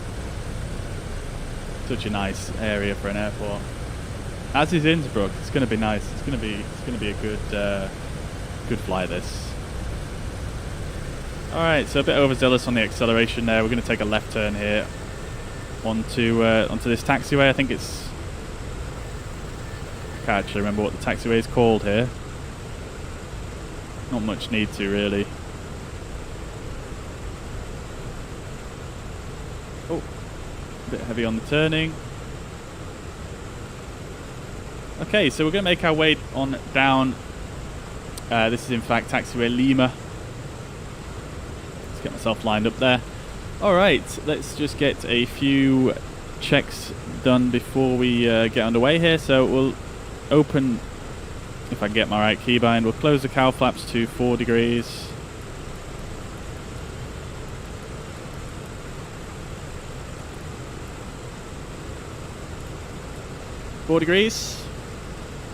We've got our flaps already to 20. Fuel booster pumps we can also turn to the on position, or the low position rather. Air conditioning is already set. The inverters are set. Gust lock is free. Disengage rather, and controls are free. Mixture controls are in auto rich. We'll also turn the pitot heater on at this point. And I think we're about good to go. We're going to extend the landing lights preemptively.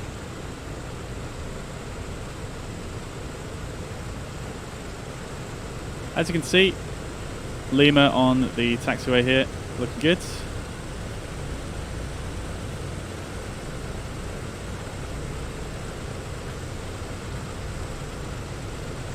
Stunning place, yeah, indeed, Ben. Absolutely love it here in Salzburg. Stunning place.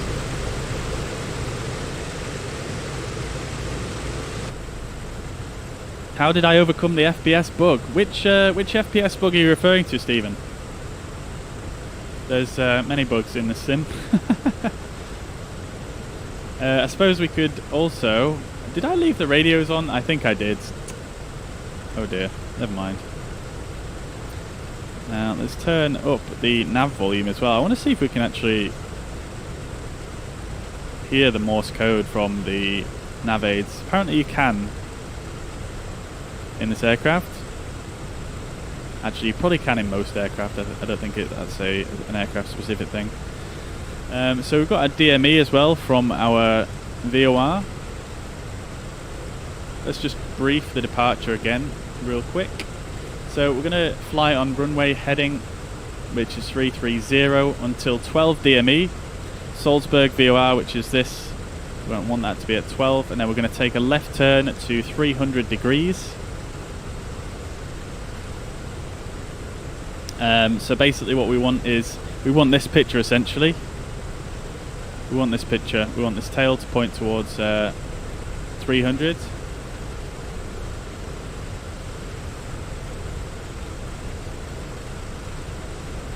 And then we're going to take a right turn to intercept the 015 course inbound to Salzburg VOR, which we've got dialed in here. And it doesn't actually say a DME that we can expect that at. In fact, it's 8 DME. 8 DME from Salzburg VOR. So that is the departure. Looking good. And then we're going to take a left turn outbound. Wait, what the... Did you guys just see that? Did the window just close on its... Wait, what? Oh no, hopefully it's not bugged on me again. Oh, okay. It must be over a certain speed. There we go, the sound level's gone down now. Okay, this is worrying. Oh dear, it's gone inverted on me again. I thought this was resolved.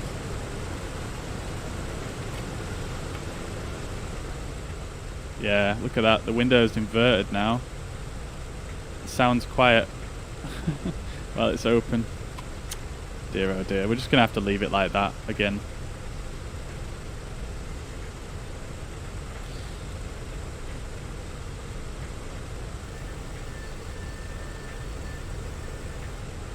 It kept freezing. What kept freezing, Dave?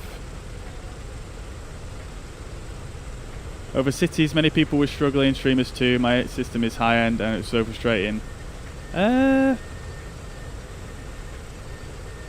don't know, dude. I don't really recall experiencing too many issues with frame rate.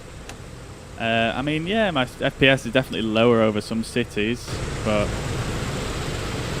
I mean, we're not really in a very built-up area here, so it's probably not a very good place to compare. Okay, so let's do our before. I think we've done all our pre-takeoff already. We have. Okay, so we don't need to do anything else. It's just a case of takeoff, climb, and cruise.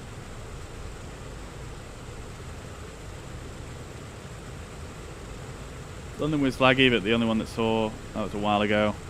Yeah, I mean, to be honest, I don't do a lot of low flying over cities, to be honest. So I'm not really the best person to ask.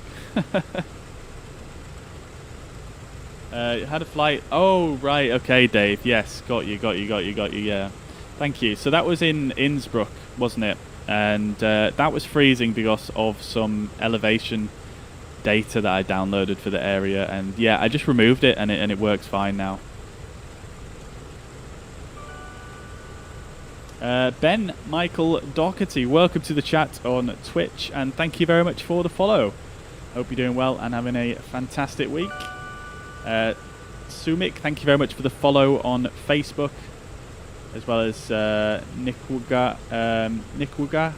Sorry if I've pronounced that incorrectly, but welcome nevertheless, and thank you very much for the follow. And Dwazim, thank you very much for the follow as well. Hope you're all well. Welcome to the stream. We're about to get underway here, and let's do this thing. Am I on a multiplayer server? I'm not. No, I think. No, I'm not. No. Okay, let's get underway. Just double check the flaps are set to 20, which they are. Everything else is looking good. Okie dokie. All engine indications are looking, you know, fairly decent. The air temperature has actually dropped a little bit here. It's reading at about 11 degrees now. Okie dokie. I am actually going to... well, I'll leave that off for now, I suppose. Okay, let's do this thing. So, takeoff power is going to be 51.5 inches, 2800 RPM. I've got the propeller governor master lever to 100%. 47.2 is going to be METO power on the manifold pressure, 2600 RPM. And then the climb power is going to be 40 inches and 2400.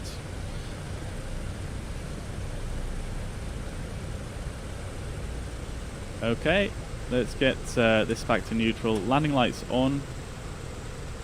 We could put the position lights to flashing now as well. Bit of extra visibility there. Okay, so just to double review the procedure, we're going to head on runway track outbound. Then turn to 300 degrees following the NDB outbound. Take a right turn onto 015 inbound course for Salzburg VOR. And then we're going to take a left turn outbound on, I've actually forgotten that radial. I think it was 225. Just going to write that down.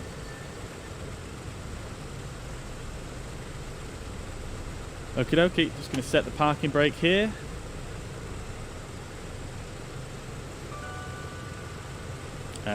Just making sure that I've got Sim Toolkit tracking. I like to just get a logbook on Sim Toolkit Pro.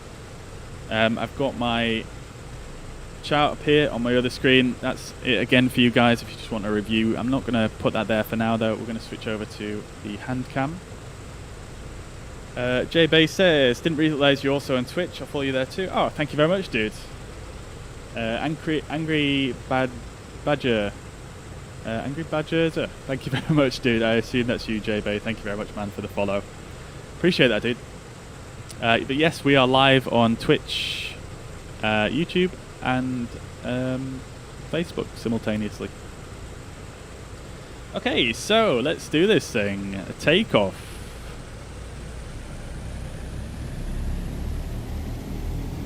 Gonna go to 30 inches of manifold pressure. Oh dear. Okay, these... oh no, I just went too far. So there we go, 30 inches is stable. We want 2800 RPM and our final power setting, so up to 51.5. Quite difficult to move these thrust levers slowly and in a constant sort of movement, because my arm keeps getting stuck on the corner of my table. So we want 51.5, so that's 51.5. We've got on the RPMs, that's about, what is that, 26, 27, we've got just a bit below 28 there actually, don't we? But we can't get any more, so that's going to be takeoff power set, release the parking brake, let's do this thing. The window's just closed itself again. Okay. Let's do this thing. Okay, so above 40 knots, we should have rudder control, I think at about 46 knots in this aircraft, if I remember correctly. I didn't check my actual rotate speed. That's one thing I always forget to do in this aircraft, but around 100 knots generally does the trick. So, rotate. There we go, just let it levitate off the ground there. Feet off the rudder pedals. Positive brake gear up.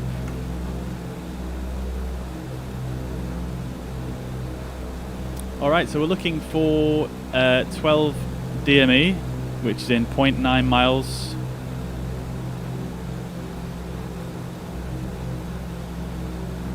So just going to dip the nose as we approach 2,000 feet to accelerate a bit more.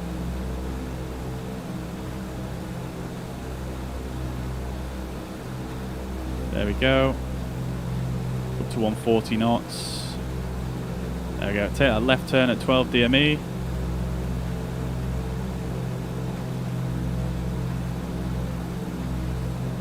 And we should start to see that yellow needle swing all the way around now. And we want the tail to point towards 300.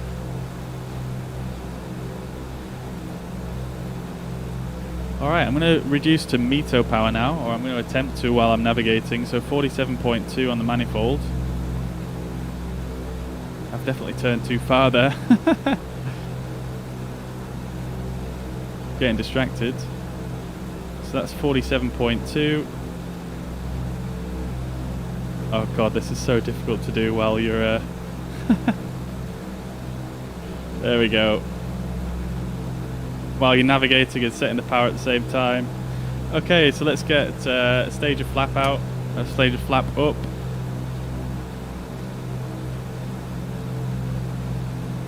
Let's just reduce those RPMs as well. Oh, it's so difficult to do all at once. 2600 now. Which is there. Get another stage of flap up.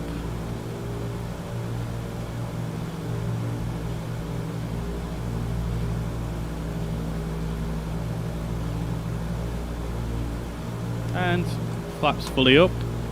Accelerating to 165 now.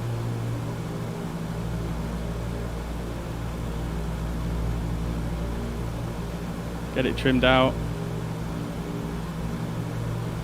A little bit more trim up.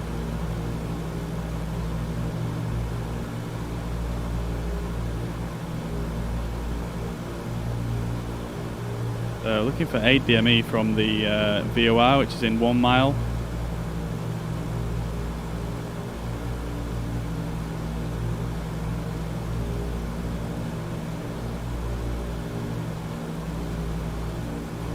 Okay, let's go to climb power while we've got a bit of time. So down to 40 inches.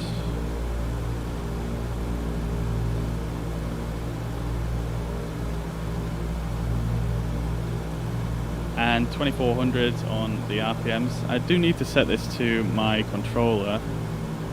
But my controller has detents on the lever I want to use, so it's a bit difficult. So a little bit more there. There we go.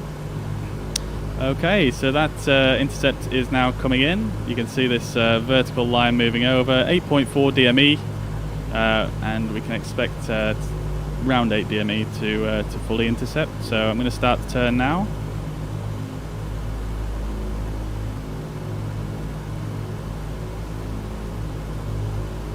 There we go, we just flew through it a little bit there, but that's fine. Alright, not bad, not bad.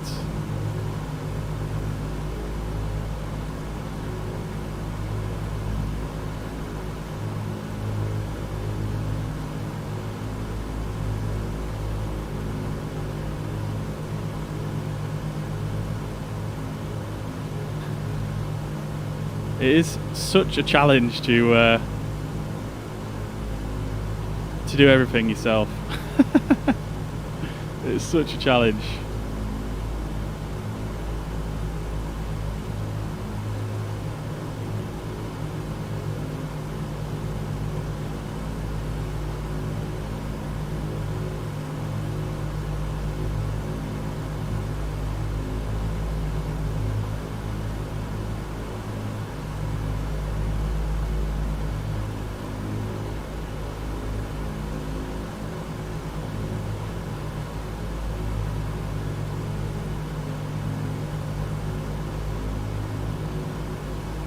So 5 DME from the Salzburg VOR.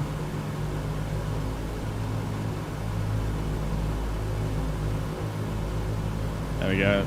Intercept's coming back in now. Gonna go for wings level. I'm just gonna slowly roll over to the left.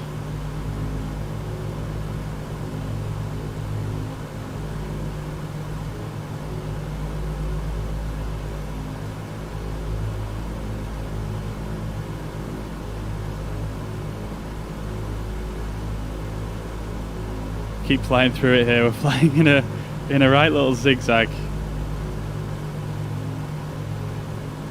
I think if flying this aircraft has taught me anything, I definitely need to improve in my my VOR intercepts.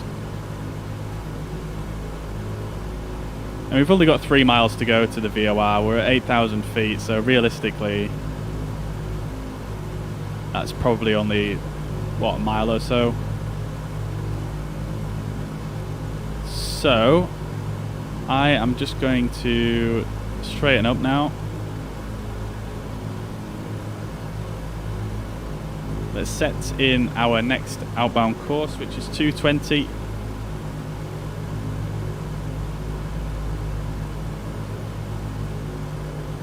Like so.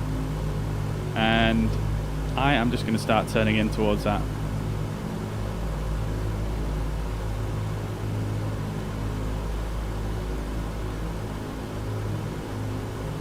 There we go, it's coming in already.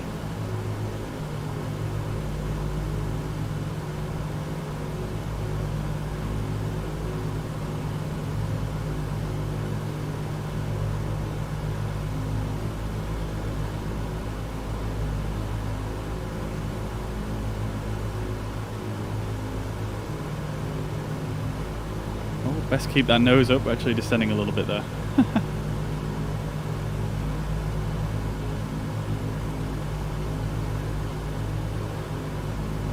Alright, so we're on our outbound intercept now.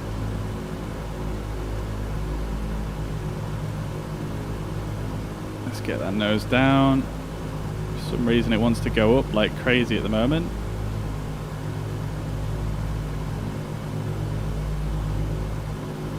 Slow that rate of climb down, and we're going to start getting set up to get the gyro pilot in now, I think. Let's get ourselves on about 250 feet per minute, something like that.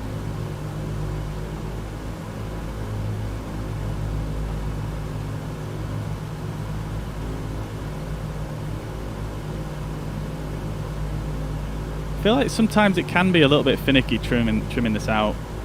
Sometimes.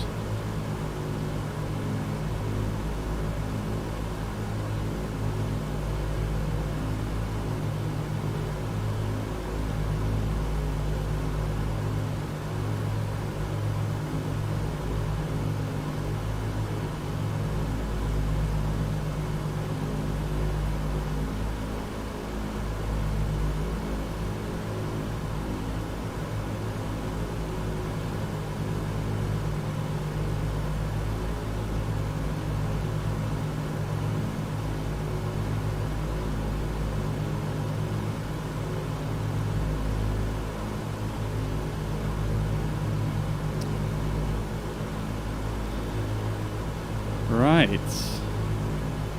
Okay, so we're just about 10,000. We're just past 10,000 feet now. I'm just trying to get us onto this intercept and try to get us leveled out at the same time.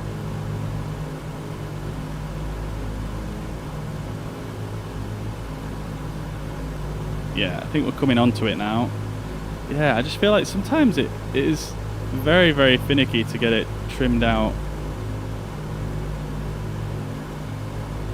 Maybe I trim too much. I think I probably have a bad habit of trimming too much. So let's get the gyro pilot on anyway. Oh, why is that knob changed? Gyro pilot on. Let's go to localizer mode. And then we are just going to just level ourselves out at 10,000. And then we'll come back to cruise power. Alright, there we go. I don't know if Stephen, you're still in chat, or Flying Stew mods, but you know what to do, guys.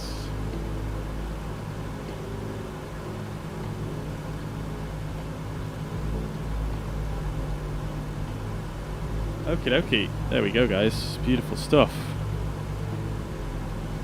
Let's get down to 10,000. Let's not be too lazy about that. And we can kind of start bringing the power back now, I think. So what temperature is the carb air at? So just under... What is that? It's just over -10, isn't it? So let's go back to 28 point, what was it, 28.2?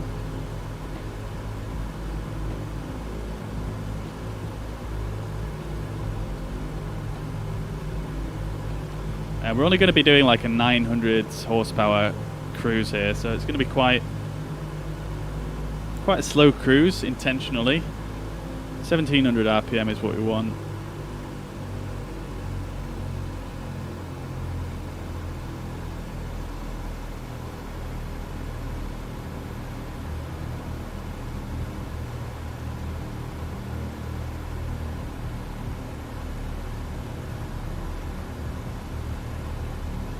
There we go.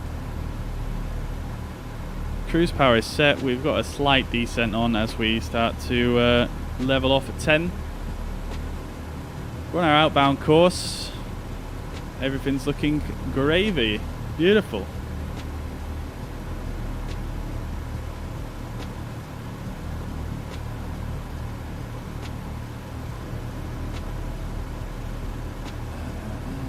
Right.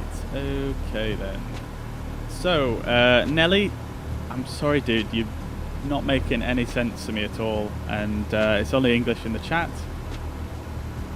So if you're unable to start making any sense, I'm going to have to give you a timeout, dude. Because we've had people like this before, and they've had some ulterior motives. And they ended up getting banned, so... Alright, let's get altitude hold in, or altitude control. It's giving me a little bit of a bounce there. Not exactly sure why that is. Oh, I tell you why it is actually. I think I worked this out. So if we turn it off, press B on the keyboard.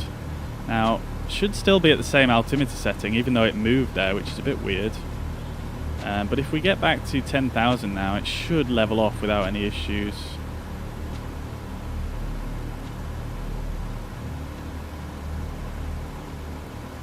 Yeah, because so someone figured out actually on the PMDG forums that there's like some kind of hidden altimeter in the gyropilot, and basically what happens if when you press B on the keyboard, it syncs them all up. And watch this, altitude control. There we go. More or less a pretty straightforward level off. And you'll remember from the last stream actually, we were bouncing around loads when we turned altitude control on, and apparently hitting B before you actually do the level off and put on altitude control actually resolves that issue. So it's something quite interesting there. Alright, here we go, we're on our way. These engines sound like, oh, they are running on low on this 900 horsepower cruise. Holy. I struggle with the trim on most planes, Microsoft Flight Simulator in the 152. Yeah, I think this aircraft is a lot better than some. But yeah, I just think, I mean, in general, I suppose it's just a flight sim limitation, isn't it? You know, it's difficult to actually feel the aircraft, so you end up with yeah, so you end up, you know, it's difficult to trim essentially. So yeah, it's just an unfortunate consequence of flight sim, isn't it, really? Thank you very much, Bruno. Thank you, dude. Alright, so we're actually losing speed in this cruise power, which is slightly worrying. Let's see what speed actually steadies off at. But this is obviously a low power cruise, so I'm not expecting too much. All engine indications are looking good. We're at about -5, so we could put the vinyl warming on. I don't think we've got too many more concerns about icing though. Looking quite good out the window. Now, let me just see here, because I feel like we're getting extremely close to Rattenberg, so let's just dial that in real quick. So 303 is what we want. Oh god, this is going to take a while. I'll just switch back like this. 303. There we go. Let's see if that gets identified. It does indeed. Now then, let's tune the localizer on 111.1 and see how far away we are actually, because this scenery looks pretty familiar, I'm not going to lie.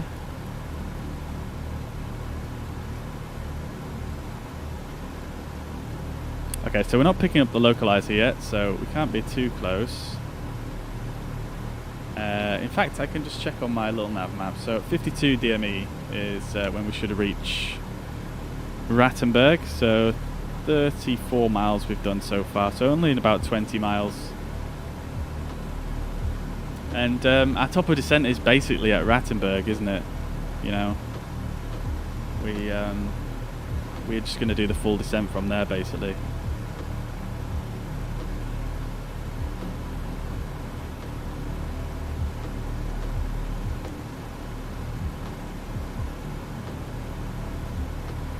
Although the CRJ seems really easy to trim though. Yeah, the CRJ actually, now that you mention it, it is quite easy to trim, isn't it? Samuel, welcome to the chat from South Africa. Hope you're doing well. Good to see you. Flight Aviation, welcome back, dude. What is the large wheel beneath the compass? Oh, this one. That's rudder trim. Yeah. Bit of a funny one, that one, isn't it?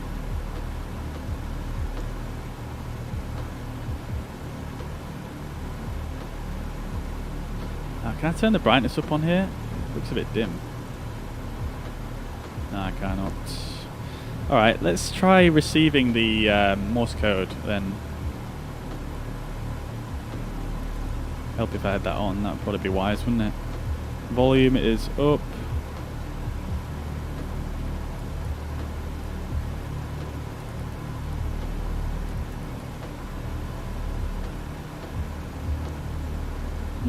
Okay. Can't hear it. I don't know if it's just very quiet. No, I can't hear it. Do I need to go up here and turn this volume up as well? No, that's on 100. That's on 100.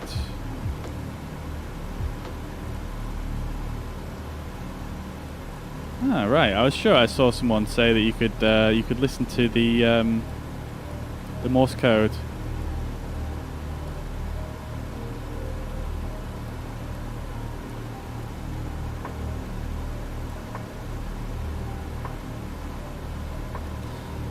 Never mind. It's not a deal breaker. Fly with me.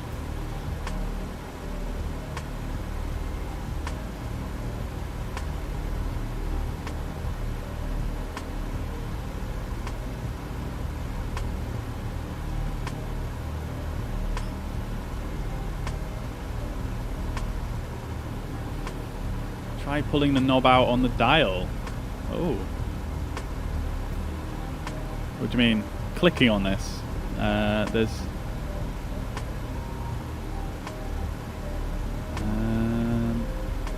unless you mean down here on the transponder. There's nowhere you can click to kind of pull it out. Oh, this one.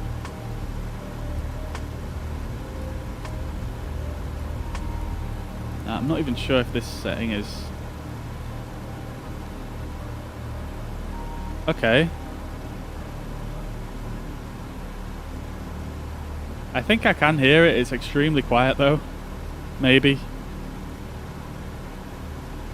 The engine's too loud to hear.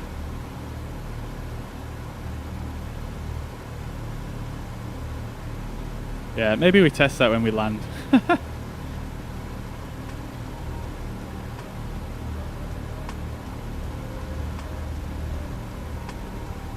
know you can mess with the marker beacon here, but obviously that's not really related. Yeah, okay, cool. We could set our mixtures to auto lean as well. That would probably be a good idea, wouldn't it? I didn't even run the cruise checklist, did I? Okay, that'd probably be a good idea. Alright, so mixer controls are auto lean hydraulics. We can bring them up. There we go. Windshield heat control we did already. Cowl flaps, they're actually good in that position. The temperatures are looking fine, so that's okay. Fuel system is fine. The inverters, we can switch them over now, so we'll stick that one in standby. Cabin pressure regulator, we can set that as well to our destination altitude, which is going to be 2,000 feet. So let's bring this up. I think that's actually 2,000 feet, isn't it? 1, 2, 3, 4. Yeah, no, it's 1,000 feet. There we go. Okie dokie. Engine superchargers, we don't need to mess with those today.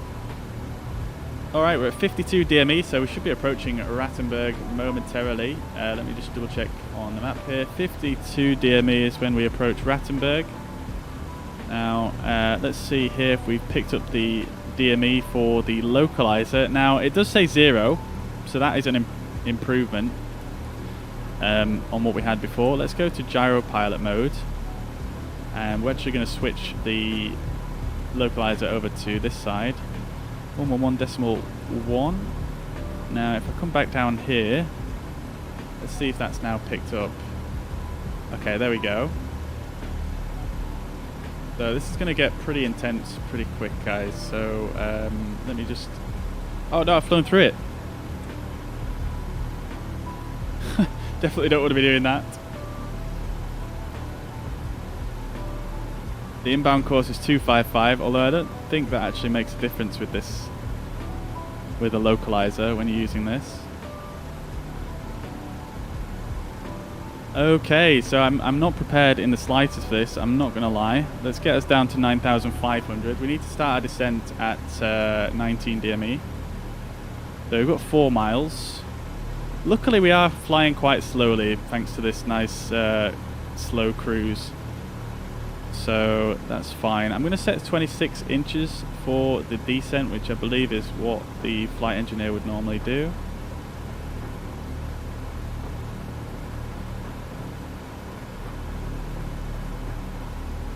So we need to start our descent down 19 DME. This might all have gone wrong right now, guys. I believe you would bring the prop up.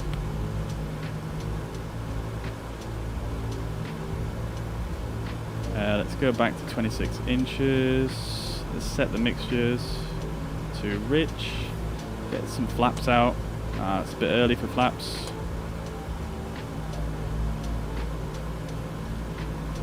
Okay, so at 19 DME we need to start descending. Yeah, this is looking... This is going to be difficult, guys, I'm not going to lie. I'm a little bit behind here. Okay, so we're getting to 9,500, so that's fine. 19 DME, we need to carry it, so we're basically just going to carry on descending here. So let's go to 1,200 feet per minute descent rates,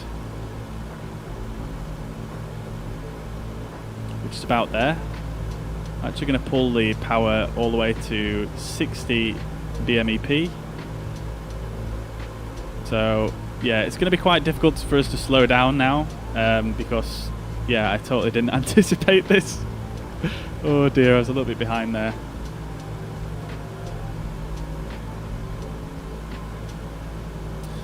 Alright, so we're definitely picking up quite a bit of speed on this descent, but let's do our altitude, our distance checks anyway. So at 17 miles we should have been at 8,700.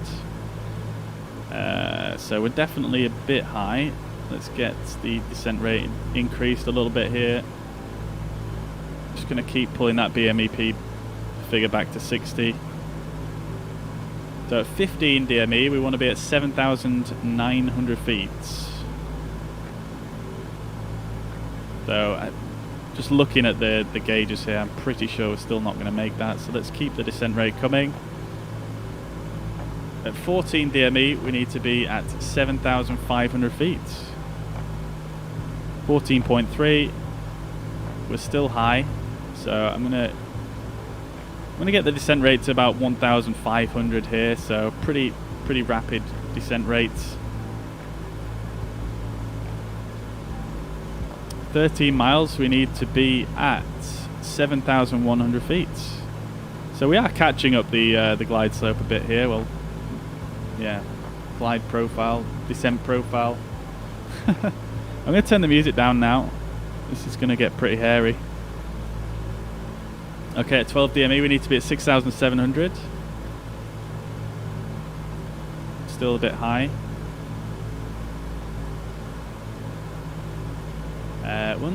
We need to make our turn at 4.2 DME, so we've still got plenty of distance. 10 DME, we need to be at 5,900 feet. Yeah, we're struggling a bit here, guys, aren't we? We are struggling a bit. Yeah, definitely seatbelt signs on. Oh, they're still on anyway. I left them on. Oh well, I never turned the beacon light on. How prudent of me. Okay then, here we are. Beautiful stuff. Runway is in sight, so we can do this visually. Everything's looking beautiful. 8 DME, we need to be at 5,100 feet. Yeah, so we're definitely still a bit high, but we've got a bit of time. Obviously, we're doing the circle to land here. So, yeah, we should be able to still get on profile. We'll just keep this descent rate up as we make the turn out.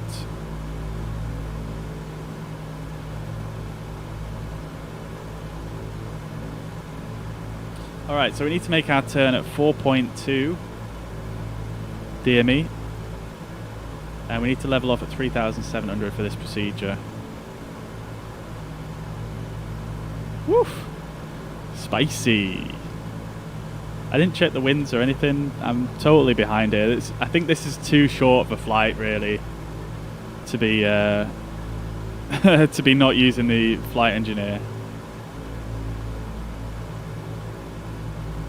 Alright, let's get that BMEP rolled all the way back here. We're about to do our turn, so at 4.5, let's make a turn now to 230 degrees.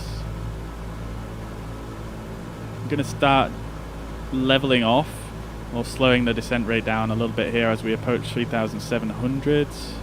We want it to turn to 230 degrees, so I'm going to go wings level now. Turned a little bit too much there, but we do have that wind from the left as well, remember.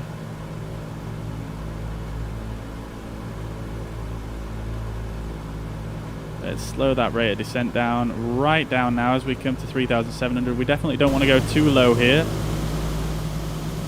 Where's the ski jump? Oh, there it is, right below us. We missed it. Damn it. Oh well, okay, so... Right, let's not look down too much here because this is a visual approach at the end of the day.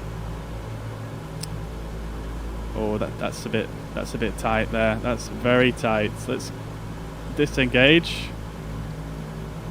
Oh baby, let's get some hard banking in here.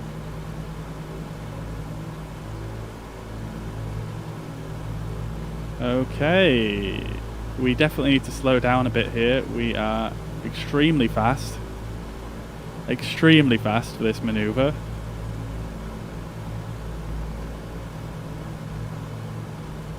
But we are leveling out now, so hopefully we can lose a bit more speed.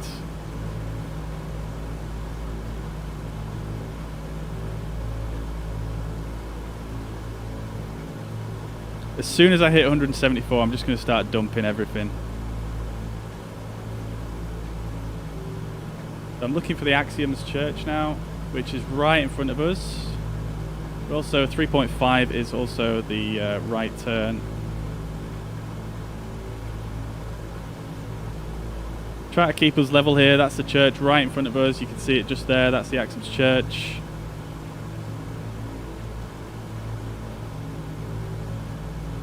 Right, I think we're about 174 here. I'm going to start pulling up to slow us down a bit. We lost a bit of altitude there. I'm going to start the right base turn, and I'm just going to dump everything.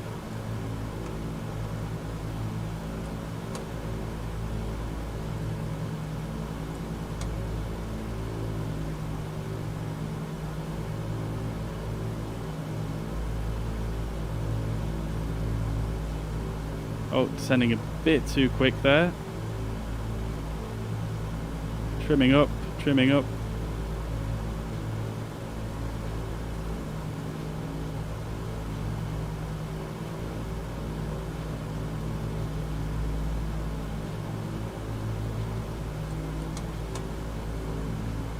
Right, I've just dumped all the flaps. So we've gone past the runway a bit, but we're actually pretty good on the profile, maybe a touch too low in fact. Yeah, I definitely descended a bit too quick there. But that's fine actually, it gives us a bit of time to actually lose a bit of speed here. Okay, we're looking good. I think that's two whites, I can't really tell. We are definitely way too quick though.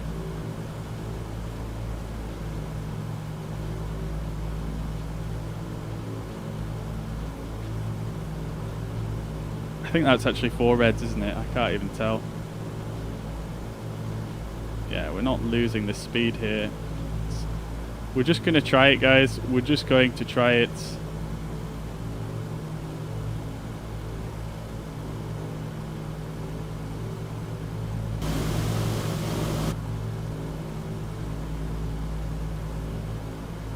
Going to be a long landing.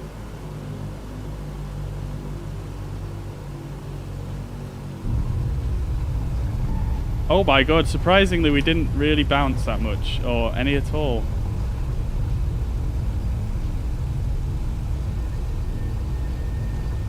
Ooh, can we stop? Oh, we're skidding. Oh no. Oh no. Oh baby. A little bit of a departure from the runway there. Don't tell anyone. Don't tell anyone. 148 feet per minute though, I mean, I'm going to take that.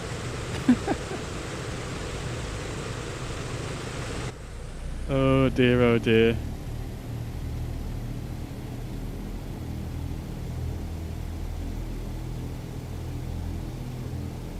Oh dear. Like, in reality, definitely should have gone around there. In reality, yeah, definitely should have gone around, but to be quite honest with you guys, I don't have time. I would love to have gone around there, done it properly, but yeah, I just don't have time today.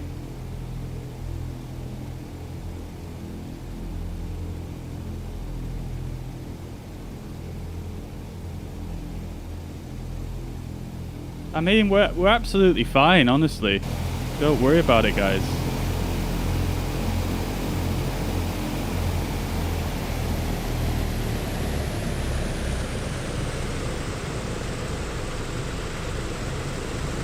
We're absolutely fine.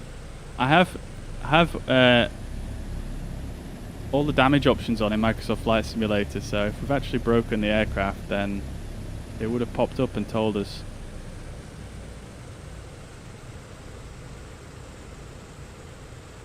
So don't worry about it. Aircraft is perfectly intact.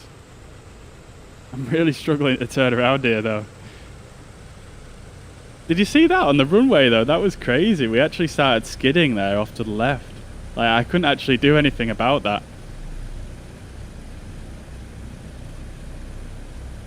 Like, legitimately, I tried to, but because I was having to brake so hard, I guess we just started skidding off.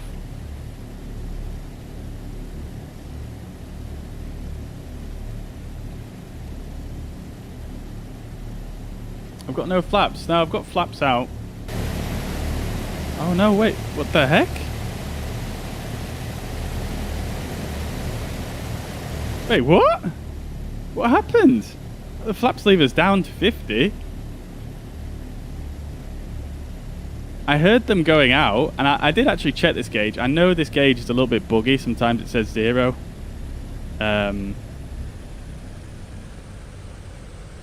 What? Oh no, guys. I know what happened. No? Okay, hydraulic system is not in bypass, so... Oh. Interesting. Okay, we'll have to work that out when we get in. Oh dear, that whole descent was such a rush. I couldn't do anything. I mean, the engines are still in good shape though, like all the indications are normal. So in terms of engine management, I think we did quite well, considering wow. Okay, so what went wrong there with the flaps?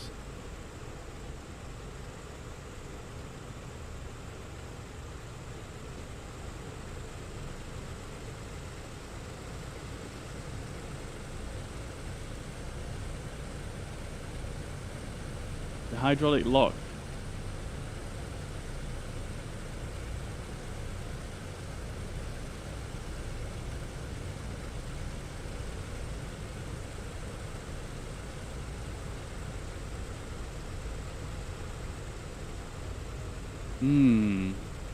Yeah, so I didn't see your messages, guys, as I was coming in there. That would have been quite helpful. But I actually don't know why the flaps didn't come out there. But I have had flights before where for some reason if you use a keybind to extend the flaps, this gauge doesn't update. But because I heard the flaps lever going down, I just assumed they were coming out.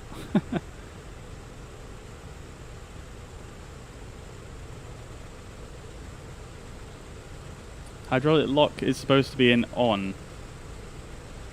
What? Which one is the hydraulic lock? Do you mean this right here?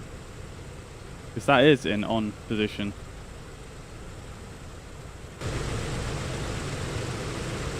Alright, here we are at Innsbruck anyway. How stunning is this airport, really? Absolutely lovely. Orbx have all their own custom ortho ground imagery as well.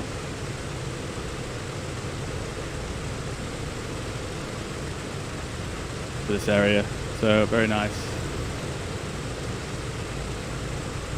Now I think you're supposed to park between these two spots here, but we're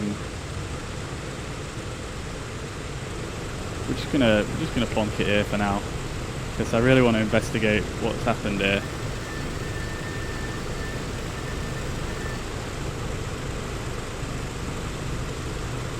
There we go, beautiful stuff. Okay. Right, let's get the... In fact, I'm just going to leave the engines running for a minute, just see if we can work this out, see what happened. Okay, so the hydraulic system bypass is... Oh, it is actually... It is actually off, isn't it? Wait, let's see. Are the flaps coming out now? Yes, they are. Oh, great. Okay. Oh, God. I thought we didn't do the descent checklist, did we? No, we did not. Because I just didn't have time. That's why. Oh, great. Oh, brilliant. Oh, dear. Yeah, I could have sworn we... I was convinced that I actually put this in the right position, but that was on the cruise checklist, wasn't it? Oh dear, oh dear. Brilliant. Well, thanks for that, guys. I wish I'd seen your messages earlier, but yeah, that was quite a hairy approach, wasn't it, to be quite honest. And at the end of the day, whoa. At the end of the day, we still landed. and we still survived just about with no flaps. It's weird though. I thought the gear wouldn't come down if the hydraulics wasn't in the bypass position. Oh, have I left the switch on as well? Wait.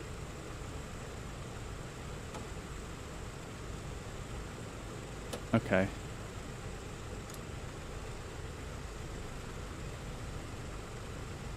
Huh.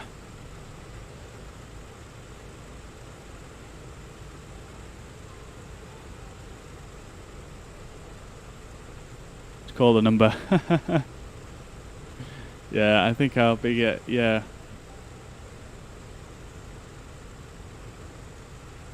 Conleth says, welcome to the chat, by the way. Hope you're doing well. Nice one, keeps you busy. Crashed 5 times, but getting better. Yeah, it's definitely a handful, especially when you're doing everything without the flight engineer. And I did say it last stream that I'm not going to do the flight engine. I'm not going to try and do. Well, I'm not going to fly it next time without the flight engineer, but I have done, and it's all gone a bit pear-shaped again. So I think next stream I'm going to fly it with the flight engineer.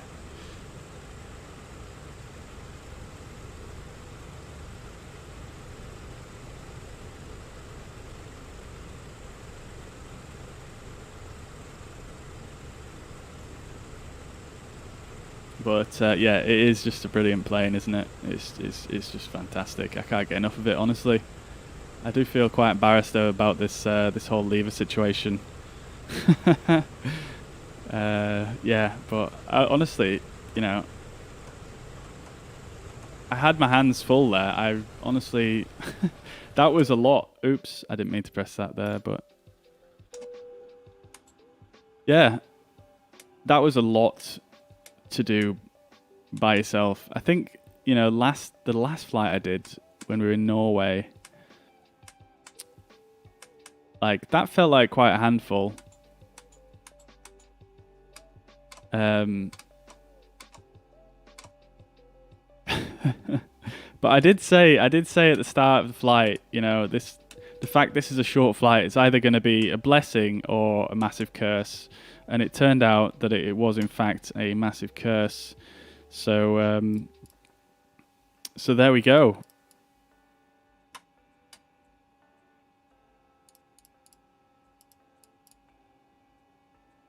So there we go. I can't believe we still actually landed that without getting the getting any crashes through the sim though. To be fair, landing speed wasn't actually too high, was it? I think it was about 120, so not actually too bad. I've definitely landed with flaps out at 120 in this before. Let's have a quick look actually. Oh, it was 136. So if we bring up Sim Toolkit Pro, you can see we didn't even land that long. I mean, it definitely was long, but considering the circumstances, we were also bang on the center line. And I mean, that's a fairly good landing if you just look at the center line tracking. And then vertical speed 148, so it's quite a nice smooth touchdown. My heading was spot on. It's just a shame that the brakes started skidding and stuff. Otherwise, I think we would have been fine. So I hope you guys enjoyed that. Anyway, that was quite a spicy landing, and it was a lot of fun. I'm just a bit gutted, really, that the flaps about leaving this switch up, because, I mean, considering I had so much to do, I think I handled it quite well. Up until, well, I think I handled it quite well, really. It's just that one switch, really. If it wasn't for that one lever, if that was down, that would have gone so much better. Like, ridiculous amount better. Because that's the only thing, like, in reality that I missed, isn't it? So, oh dear, never mind. Never mind. That was nice though. That was a nice flight. Maybe we fly back in the opposite direction next stream and use the flight engineer. Oh dear, the Streamlabs bot is still set up for the Microsoft Flight Simulator giveaway. Please ignore that, people. I need to actually remove that, so apologies. I will get that removed, but we're definitely not doing a giveaway today. Sorry to disappoint. Thanks, Willie Fuzzy. Yeah, no problem at all, Conleth. No problem at all. In real life, when the DC-6 came out, it only had a captain and first officer, but after an accident, it was mandated to have 3 flight officers to help them overcome the complexity of the new quad-engine planes. Yeah, I'm not surprised. I mean, even today, you know, if you take Red Bull, for example, they've even got their they've got their aircraft retrofitted with some more modern equipment. So they've got like a proper sort of HSI in here, and they've obviously got a GPS. I think it's installed down here or something like that. And I mean, they've probably got some more modern equipment in there as well. I think I saw pictures and the GPS was actually installed here. So I don't know if they've got a gyro pilot. They might actually have some kind of different autopilot system, maybe. I'm not sure. But even Red Bull, with all those more, advanced avionics in there, they still fly with 3 to 4 people in the cockpit. So he's a handful. I can say that.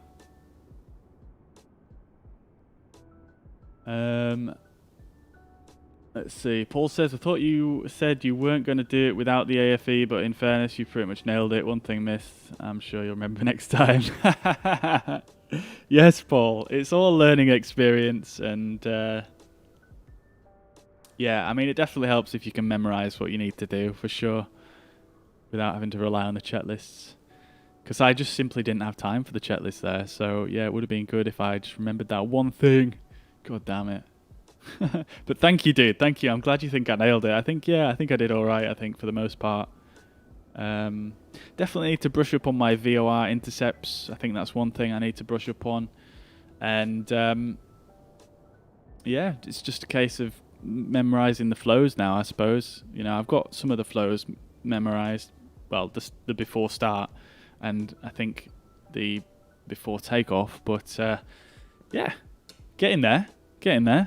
I think this is the best way to learn it, though. You know what I mean? Just do everything yourself, because then you learn it. You know, it goes in then. Whereas if you just letting the flight engineer do it, then it doesn't. You just don't get it. It doesn't stick in your head, does it?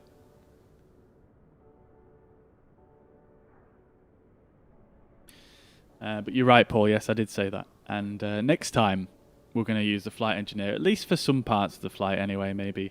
You know, I think possibly then, you know, when I'd realized I was behind, you know, when we were coming to, what was it, 24 DME here on the localizer, and we were coming in down on the localizer for the Lock DME East, I probably should have at this point realized that my workload was too high and I should have delegated. I should have delegated the descent checklist, and he would have put that lever down for me, and then we would have been golden. That's what I should have done. That would have been a better decision to make.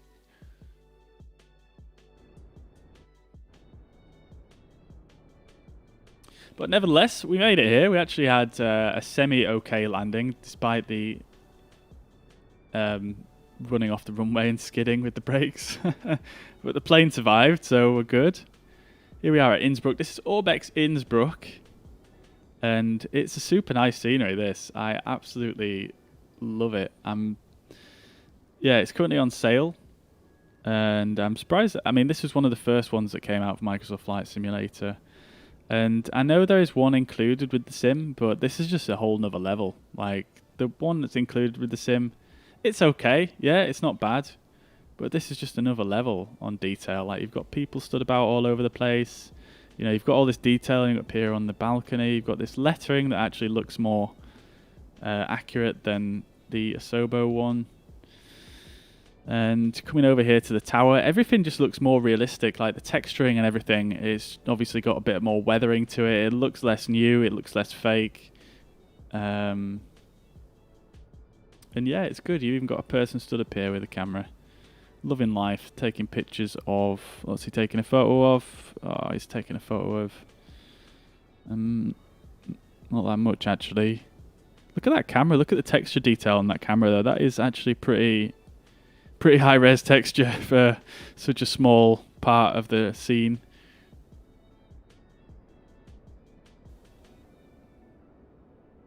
But yeah, look at the detailing here. It's crazy. I mean, the only thing that I'm not too fond of is these ground textures, but how often do you come around here, really? And then even on the land side, you've got this whole sort of car park over here that's done out, and this kind of canopy, and this sort of, I guess this is like where the lifts are and the stairs, I think, for the car park. And then you've got sort of the entrance here, which is, again, quite low res, but I suppose it's a bit tucked away, isn't it? But the detailing is just, it's incredible. You've got this static TUI jet. And then if we come down here, you've got all these hangars and stuff, which are done to a very high standard. Like, the texturing on them is super nice. Few static aircraft down here. You've got some, you know, branding and stuff on the hangars, which always adds to the realism. You've got this really cool looking hangar here as well.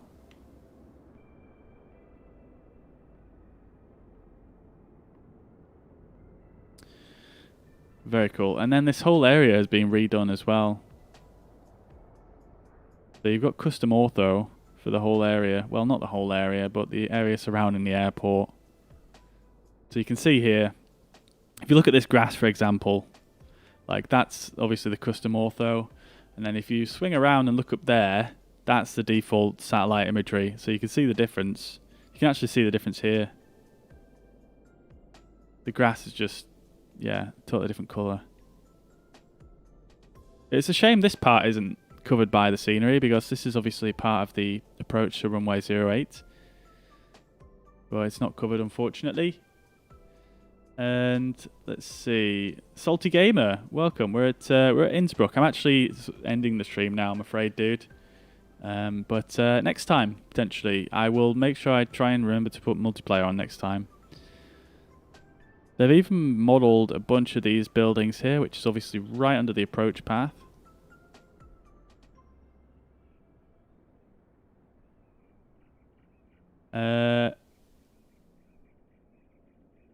Dakey, welcome to the chat on Twitch. Hope you're doing well. Good to see you. Good to see it. It is an add-on airport, yes. This is Innsbruck by Orbx. And then up here, obviously, we saw that on the approach, but just to have another little peek, you've got the Axems Church here, which is our cue for the left base turn, just here in the bottom left. And we can also shoot all the way over here. And they've done a bunch of stuff in the town of Innsbruck as well, so let's see if I can spot anything. So you've got the ski jump here. Pretty cool. And then, obviously, there's just a few other little bits here and there. I'm not sure exactly the extent, but they've kind of taken a bit of a... You know, there's a certain area around the airport that they've... I think you can see it kind of ends about here. You can see where the grass sort of becomes a bit lighter opposed to this darker colour. And yeah, anything in this area, I think they've kind of just looked at and tried to correct in some way. I don't think they've custom modelled everything. But there's bits here and there. I'm not sure exactly the extent of everything. Obviously, this is modelled in here, this train station.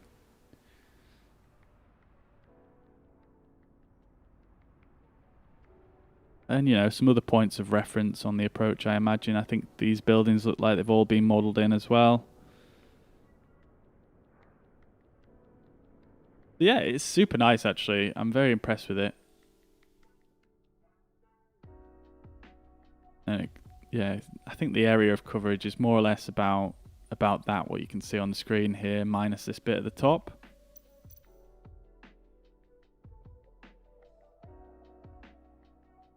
They're pretty good, really. That's it, guys. That's going to be it for the stream today. And yes, sorry, I can't read your name properly, I'm silly. Yeah, it is a great scenery, yeah.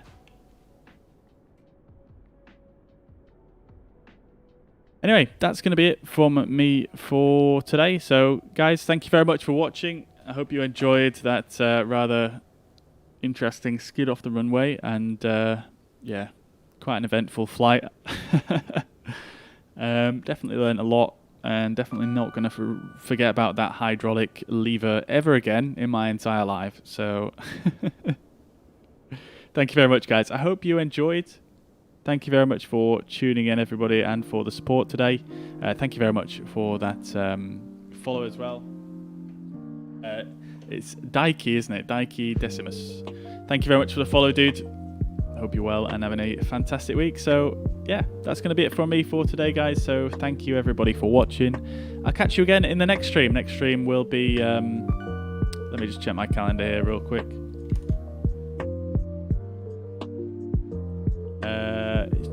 Next stream will possibly be on Tuesday potentially, but I will update my Facebook. Keep an eye on my Facebook for any updates on that. Otherwise, I'll just leave an event link on the on YouTube and on Facebook. Anyways, guys, thank you very much for watching. Papa Razzie, thank you very much for the follow. Also, dude, I hope you're well and having a fantastic week. Welcome to the stream. Thank you, guys. I hope you have a fantastic rest of your day, rest of your Sunday. Enjoy. I'll catch you in the next one. Bye for now. Peace.